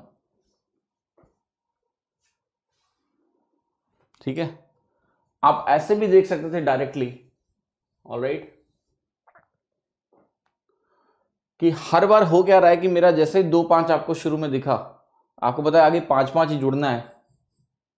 2 5 एक में ही दिख रहा है, it has to be correct, no problem. But अगर आप इस क्वेश्चन को सॉल्व करना चाहते हो then you have to do using GP, कि आप 1/0.2 बाहर निकाल लो, विच इज नथिंग बट 5, और यहां आपको मिलेगा 1 + 10, और ये वैल्यू आपकी कहां तक जाएगी? 9 टर्म्स हैं, 10⁸ तक जाएगी। ठीक है, देन आप कहोगे ये तो 5 है, ये वैल्यू यहां मिलेगी आपको 9, और यहां ये क्या मिलेगा आपको? 10⁸ - 1 में 8 बार 9 होता है तो 8 बार 1 मिलेगा। सो 5 × 1 2 3 4 5 6 7 8, 2 2 4 2 6 2 8। अब देखो इसकी यूटिलिटी है या नहीं है ये आपको समझना है। इसकी यूटिलिटी कब है मैं बता रहा हूं। 8 बार 5 आएगा, 3 3 6 3 9, लेकिन यहां 9 बार 5 लिखा है, मैंने कहा 8 बार 5 आएगा, ऐसा क्यों? देखो जरा कहां गलती है। Is it correct? No, it is incorrect. यहां पर जो 9 आएगा आपका, ये मैंने समी गलत लिखा है, ये 10⁻9 - 1 बनेगा। 9 टर्म्स है ना, तो ये 9 ऐसे आएगा, और ये 5 आपका 9 बार आएगा।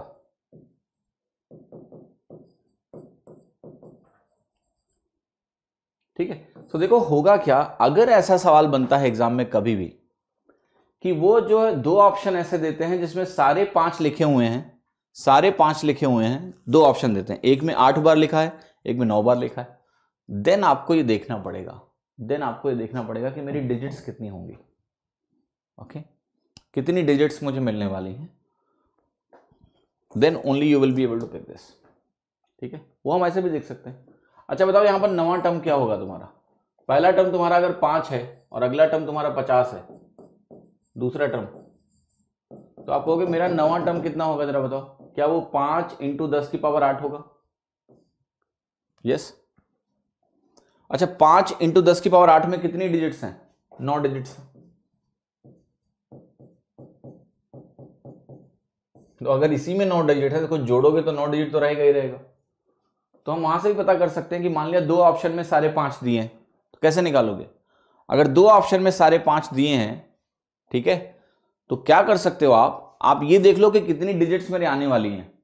आखिरी टर्म देख लो, पता लग गया 9 डिजिट आने वाली है, तो 9 डिजिट वाला सही होगा। या फिर आप ऐसे सॉल्व करोगे तब आंसर मिलेगा। पैटर्न देख के सिर्फ आंसर तुरंत नहीं लगा सकते हो अगर 2 ऑप्शन में 5-5 सारे दिए हैं तो। बट ऐसा होता नहीं है एग्जाम में, ठीक है, पर होगा तो भी आप तैयार हो उसके लिए। ओके, कह रहा है बताओ इसकी वैल्यू क्या होगी, कुछ हिंट लो, क्या दिया हुआ है? जो भी दिया हुआ है ध्यान से देखो। एक वैल्यू आपको दिया है 1.8 इंटू 1.8 इज 1.44 और 14.4 1.44 1.2 का होल स्क्वायर है। अच्छा इसको देखो, बताओ क्या है? ये 324 है, 3.24 ये 1.8 का होल स्क्वायर है, माइनस 2.16 ऐसा लिख दो। ऊपर क्या दिया हुआ है? 3.6 इंटू 1.62। तो ये अगर आप ध्यान से देखो, इसको मैं अगर ऐसे लिखूं, ये जो वैल्यू आपके सामने लिखी है ये है 0.81 इंटू 2।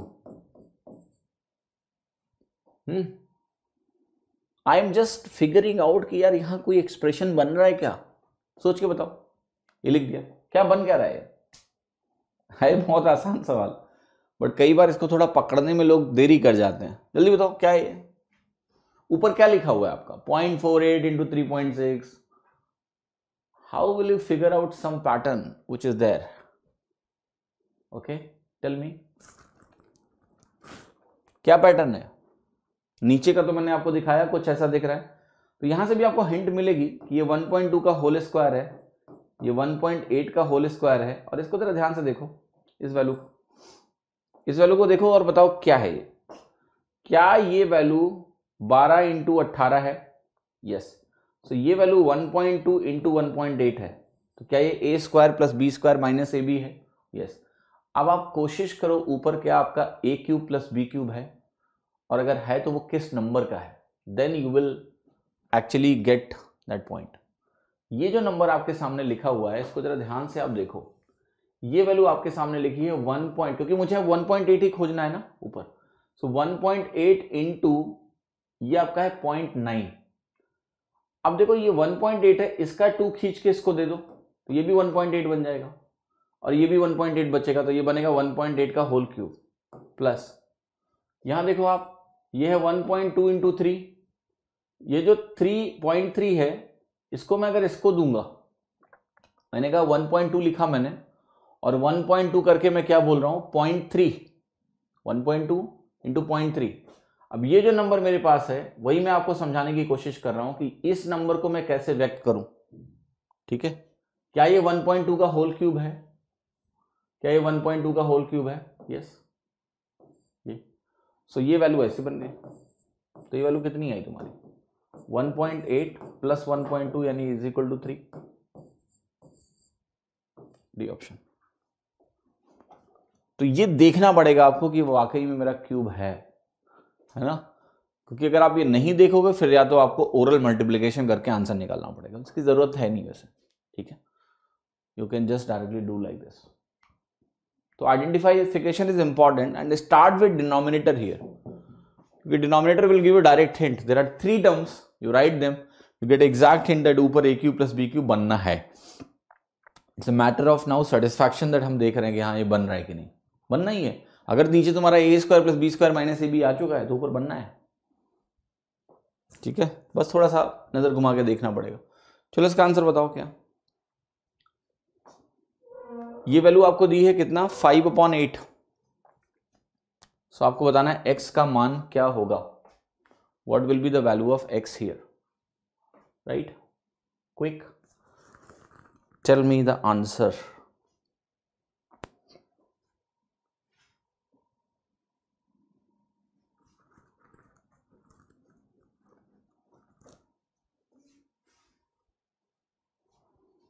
देखो आपको पता है ये वैल्यू किसके बराबर होगी, ये वैल्यू आपकी हो जाएगी फिर 8/5 के बराबर होगी।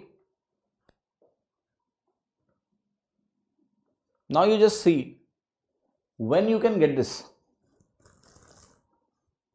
by taking x is equal to 1 or by taking x is equal to 2, when it is going to happen, or 3 or 4, whatever.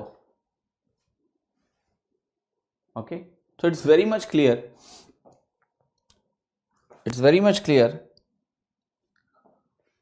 जल्दी बताओ, दो सभी को समझ में आ रहे हैं? क्योंकि हमें अगर 8/5 लाना है तो आपको मालूम है कि यहां 8 होगा और यहां मेरा 5 होगा, ठीक है, समझ में आया? तो आपको मालूम है रिवर्स जाओ, यहां 3 होगा, ऐसे तो बनता है 5 3 8, 5 3 2 बनेगा आपका, और 3 और 2 आपका क्या बनेगा, 1 बनेगा। Alright, clear?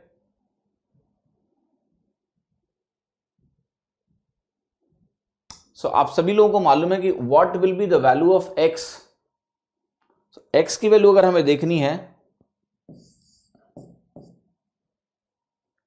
This is where we have to start with. X की वैल्यू आपकी 2 के बराबर हो जाएगी, ठीक है, तो इसमें कोई टेंशन नहीं है, you can easily do it with the pattern I taught you, है ना। So nobody should have any kind of confusion because there are only 3 plus science.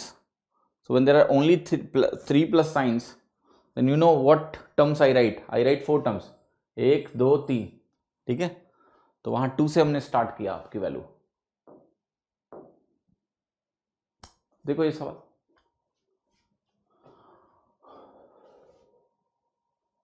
One plus one upon x है। अच्छा, तो एक term दिया हुआ है, बड़ा सा टर्म है, इसका एक्सप्रेशन दिया हुआ है, तो देखो यहां पर क्या करना है आपको, 1 प्लस 1/2 दिया है, 1 प्लस 1/4 दिया है, और उधर जो टर्म्स दिए हैं वो डिफरेंट है, मतलब ऐसा नहीं कि a plus B a minus B बन रहा हो, तो हम सिंप्लीफाई करेंगे इनको और देखेंगे क्या बन रहा है।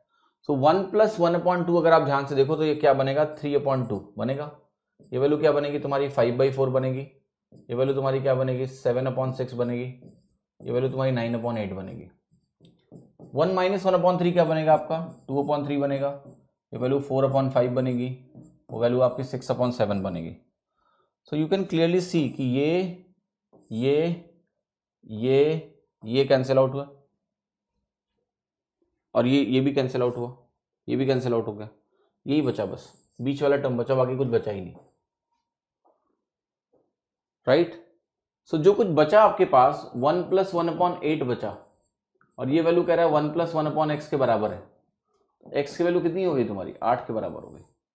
बेसिकली है क्या कि ये जो टर्म है 3/2 और ये जो टर्म है 2/3, ये दोनों आपस में कैंसिल आउट हो रहे हैं, रेसिप्रोकल्स हैं एक दूसरे के।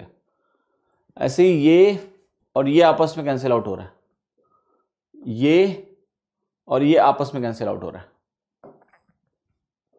ठीक है। तो मैं दिखाता हूं ये पैटर्न क्या है।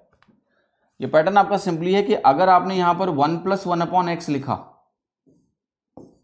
या 1 प्लस 1/n लिखा, तो ये n प्लस 1/n बनेगा कि नहीं। अब देखो इसको मैं ऐसे भी लिख सकता हूं, इसका प्रोडक्ट 1 के बराबर होता है, दिस इज द पैटर्न, क्योंकि ये बनेगा n प्लस 1/n और ये बनेगा आपका n/n प्लस 1, और दोनों का प्रोडक्ट क्या होगा, 1 के बराबर होगा। सो 1 प्लस 1/n को अगर आप 1 माइनस 1/n प्लस 1 से मल्टीप्लाई करते हो, इसका प्रोडक्ट क्या होता है, 1 होता है। वही चीज यहां पर लिखी हुई है, बीच वाला टर्म बाकी बचा, बाकी सब पेयर में निकल गया। Okay fine, that's make sense. Look at this question and tell me the answer orally. आपको सब सिखा चुका हूं मैं। What is the value of this, 4 का गैप है, एपी है, 3 7 7 11 11 15। तो आपने कहा देखो पहली बात है, इसमें क्या बनता है, 1/, यहां कॉमन डिफरेंस आता है 2। अच्छा यहां पर कॉमन डिफरेंस आएगा क्यों, कई बार तो 2 इंटू डी करते हैं, कब करते हैं, कब, ये सब पता है ना आपको, ठीक है, सारी चीज एक्सप्लेन कर चुका हूं। यहां पर आपके चूंकि 2 ही टर्म है बीच नीचे, तो यहां बस खाली 1/2 लिखने की जरूरत नहीं, यहां पर आपको कॉमन डिफरेंस लिखना पड़ेगा 1/d, तो ये 1/4 बनेगा। क्लियर है सभी को? तो 1/4 हुआ, देन फर्स्ट टर्म का first part 1/3 minus last term का लास्ट पार्ट, सो 1/903, ये आपका आंसर बनेगा। सो कैलकुलेट करो तो ये हो गया 1/4 इंटू, अब 903 में 903 ही आपका एलसीएम बनेगा, तो ये हो गया 301 माइनस 1 बना, 301 माइनस 1, तो ये वैल्यू हो गई आपकी 300/4 इंटू 903। तो पहले तो 300 से 3 से डिवाइड होगा, राइट, तो ये हो गया 100/301, फिर 4 से डिवाइड होगा तो ये बनेगा 25, तो ये हो गया तुम्हारा 25/301, सी ऑप्शन। ठीक है, एग्जैक्टली। सो यहां पर हम 1/1 इंटू डी लिखते हैं क्योंकि नंबर ऑफ टर्म्स नीचे क्या है, 2 है। अगर 3 होते तो क्या लिखते, 2 इंटू डी। याद है सभी को?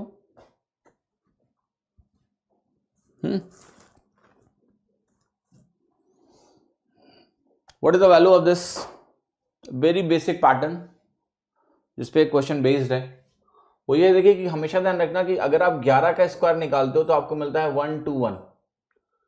अगर आप स्क्वायर निकालते हैं जिसमें 1 3 बार आता है तो आपको यहां पर 1 2 3, देखो यहां 2 बार जब 1 आया तो मैं 1 से 2 तक गया फिर वापस आया।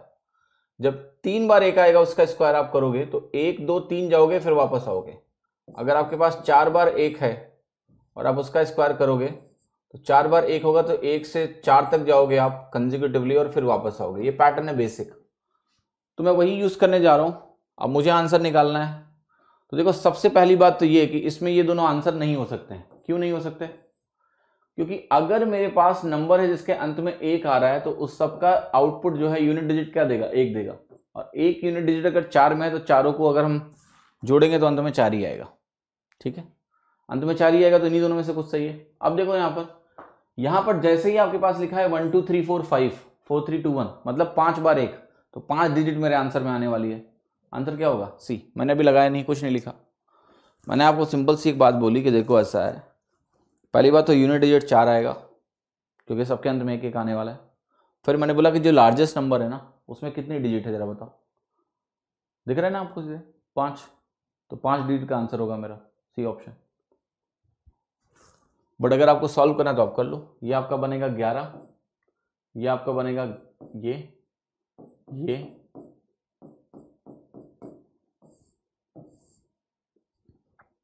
क्या ऐसे जोड़ोगे? नहीं, ये गलत है। आपको यूनिट डिजिट के साइड से शुरू करना पड़ेगा, तो ये ऐसे लिखोगे बेसिकली 1 2 3 4 4, सी ऑप्शन।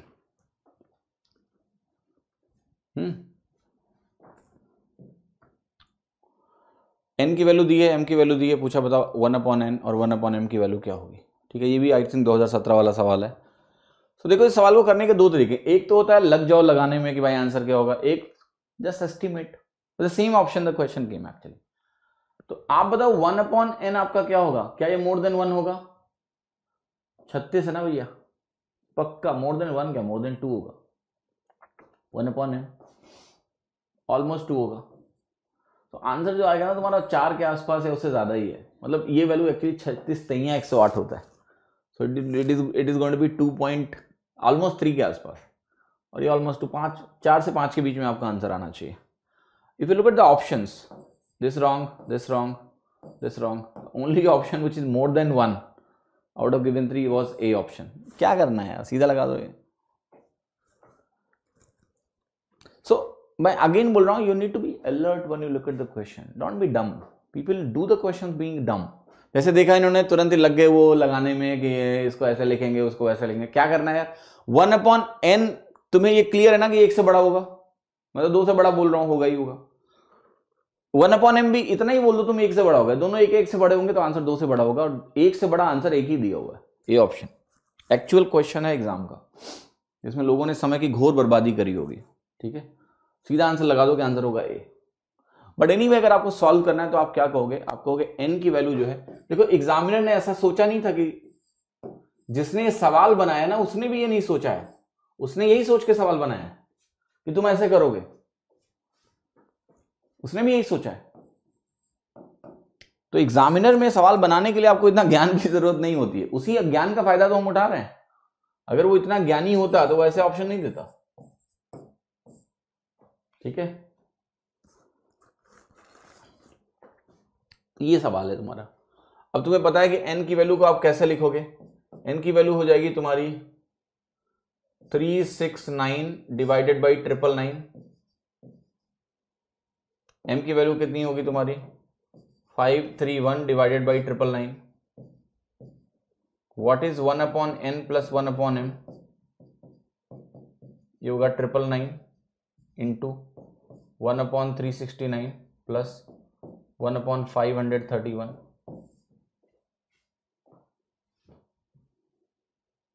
ओके, अब देखो सबसे पहली बात तो ये कि भैया 9 से ना दोनों डिवाइड हो रहे हैं। पहले थोड़ा सिंप्लीफाई करो, 9 से काटो, तो 9 से काटोगे तो ये 9 से कटेगा। देखो 9 चौके 36, 9 एक 9, 9 छक 54, ये बना आपका। ठीक है, सो 9 से अगर काटोगे तो ये बनेगा 111। तो वैल्यू हो गई 111 इंटू दिस, ये हो गया 41 इंटू 59, और ये हो गया इन दोनों का सम जो कि हो गया 100। ये वैल्यू हो गई 11100 डिवाइडेड बाई, इनका गुणा करना है तुमको।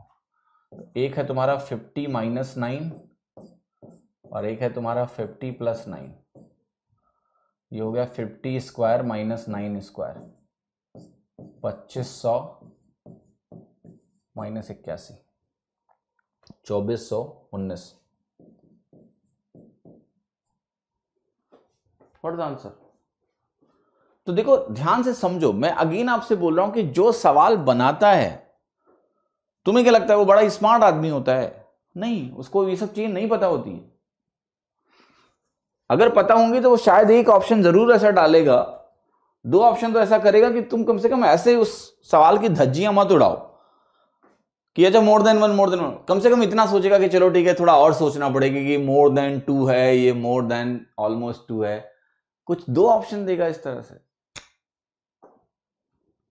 Right, how do you get to know 1 upon n is more than 1? Vishal ऐसी बातें मत करो, तुम्हें n की वैल्यू पॉइंट में दिख रही है यार, 0.369369। जो नंबर 0.3 से शुरू हो रहा है विशाल बाबू, क्या उसका रेसिप्रोकल 1 से बड़ा नहीं होगा? तुम इसमें मत जाओ कि वो इंफिनिटी तक गया, जाने दो, इंफिनिटी से जाने दो। जो नंबर 0.3 से शुरू हुआ है वो नंबर 0.4 से छोटा है कि नहीं है, ये बताओ मुझे। जो नंबर 0.3 से शुरू हुआ है वो नंबर 0.4 से छोटा है कि नहीं है, इतना तो बोल सकते हो ना तुम। 0.36 करके तुम करो रिपीट जितना करना है, 0.4 से छोटा है यार। तो 1 upon that will be more than 1, या कंफ्यूजन है क्या? अरे 2.5 से बड़ा होगा। ठीक है, अगर मुझे और ऑप्शन मिलते 1 से बड़े तो मैं बोलता कि ये तो 2.5 से बड़ा होगा,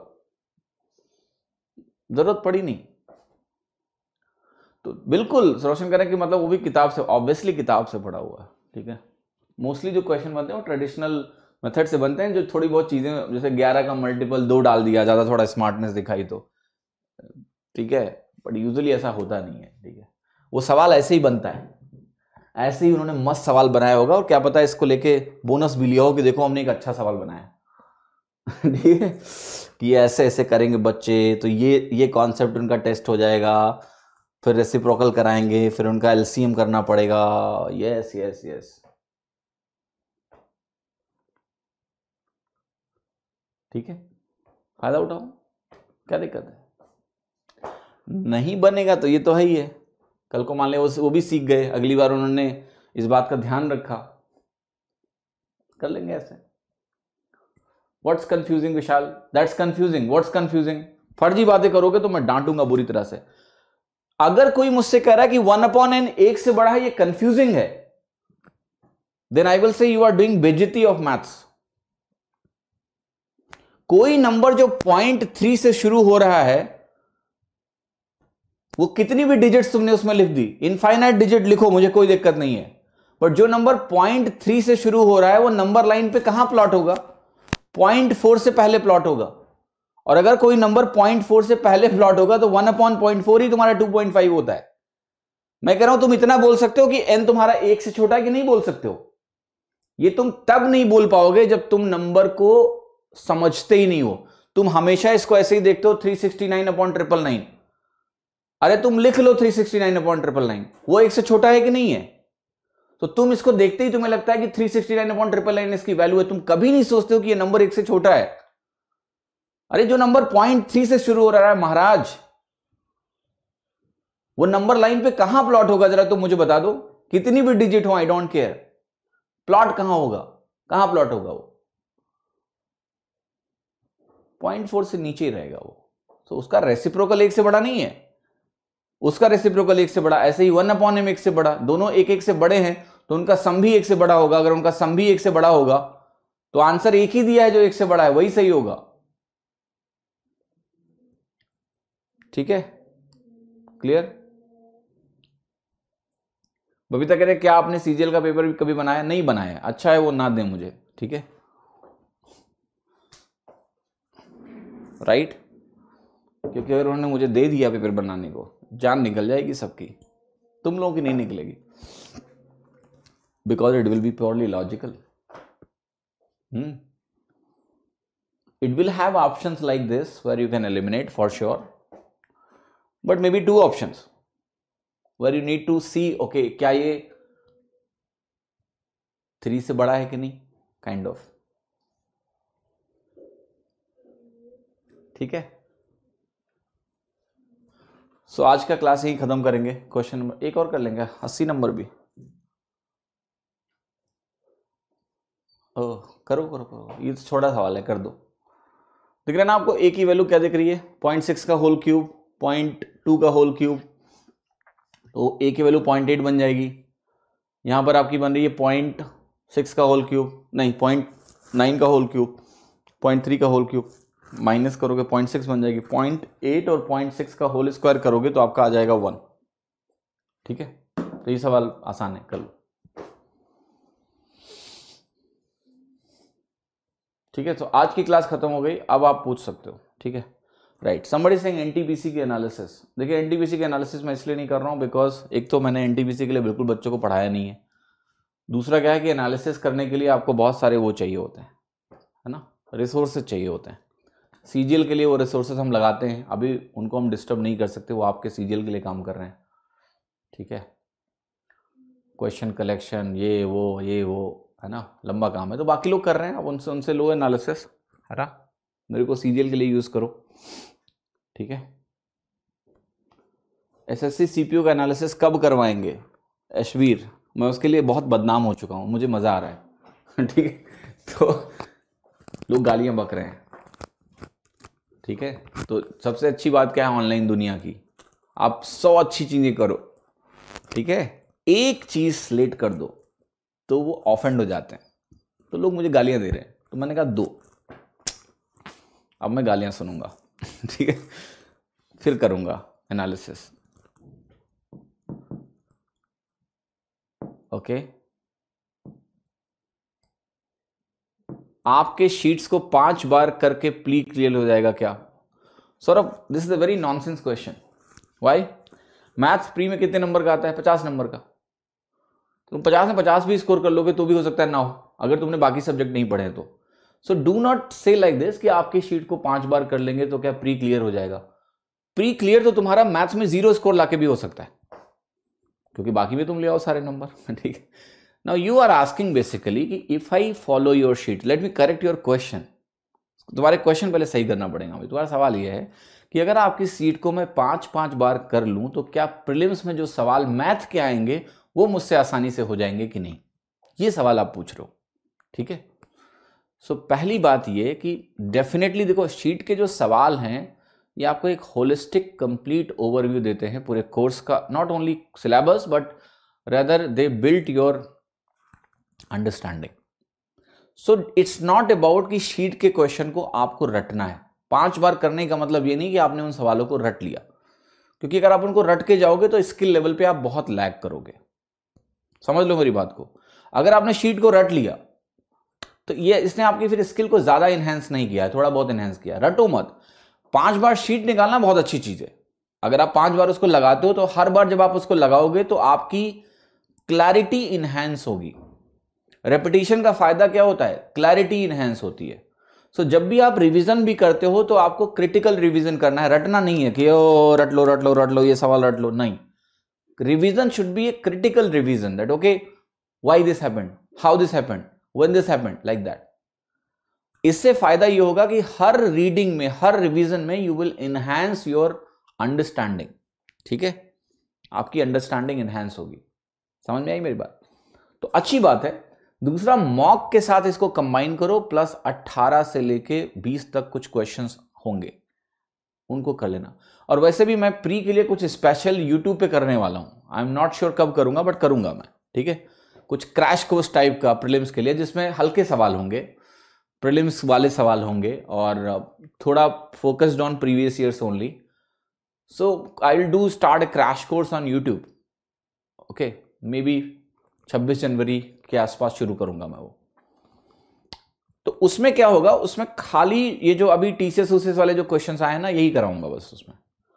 ठीक है, तो उसकी शीट लेके सॉल्व कर लेना साथ में, थोड़ा सा प्रैक्टिस हो जाएगा तुम्हारा ऐसे ही। ठीक है, तो प्रीवियस ईयर भी एक तरह से सेपरेटली कवर हो जाएंगे।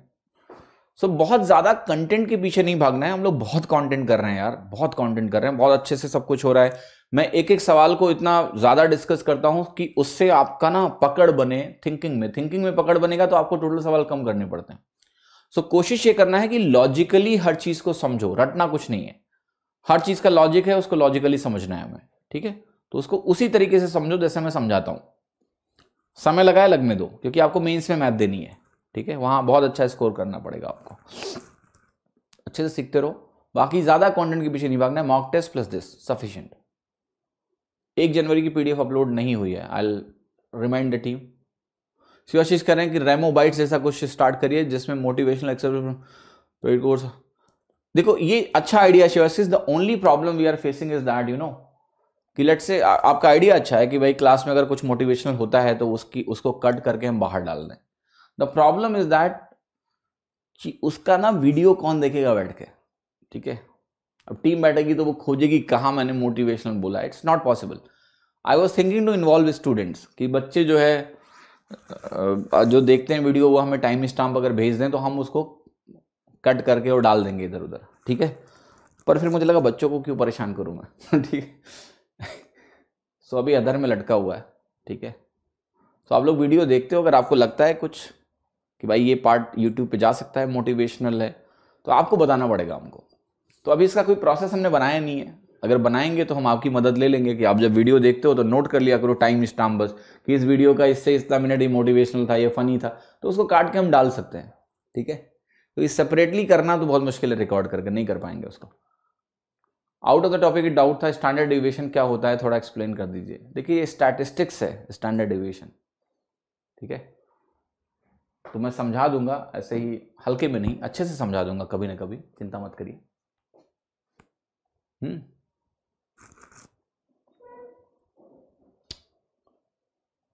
There is a specific formula of standard deviation. ठीक है, so I will explain you sometime. जैसे हमने अभी आपका जब नॉर्मलाइज्ड स्कोर कैलकुलेट किया था एसएससी वाला, तो उसमें भी स्टैंडर्ड डिविएशन हमने यूज किया था, तो समझा दूंगा मैं कभी आपको जरूर। ओके, मेरा कोई सब्सक्रिप्शन प्लान नहीं है, एग्जामों का सब्सक्रिप्शन प्लान। ठीक है, so it will come by end of January.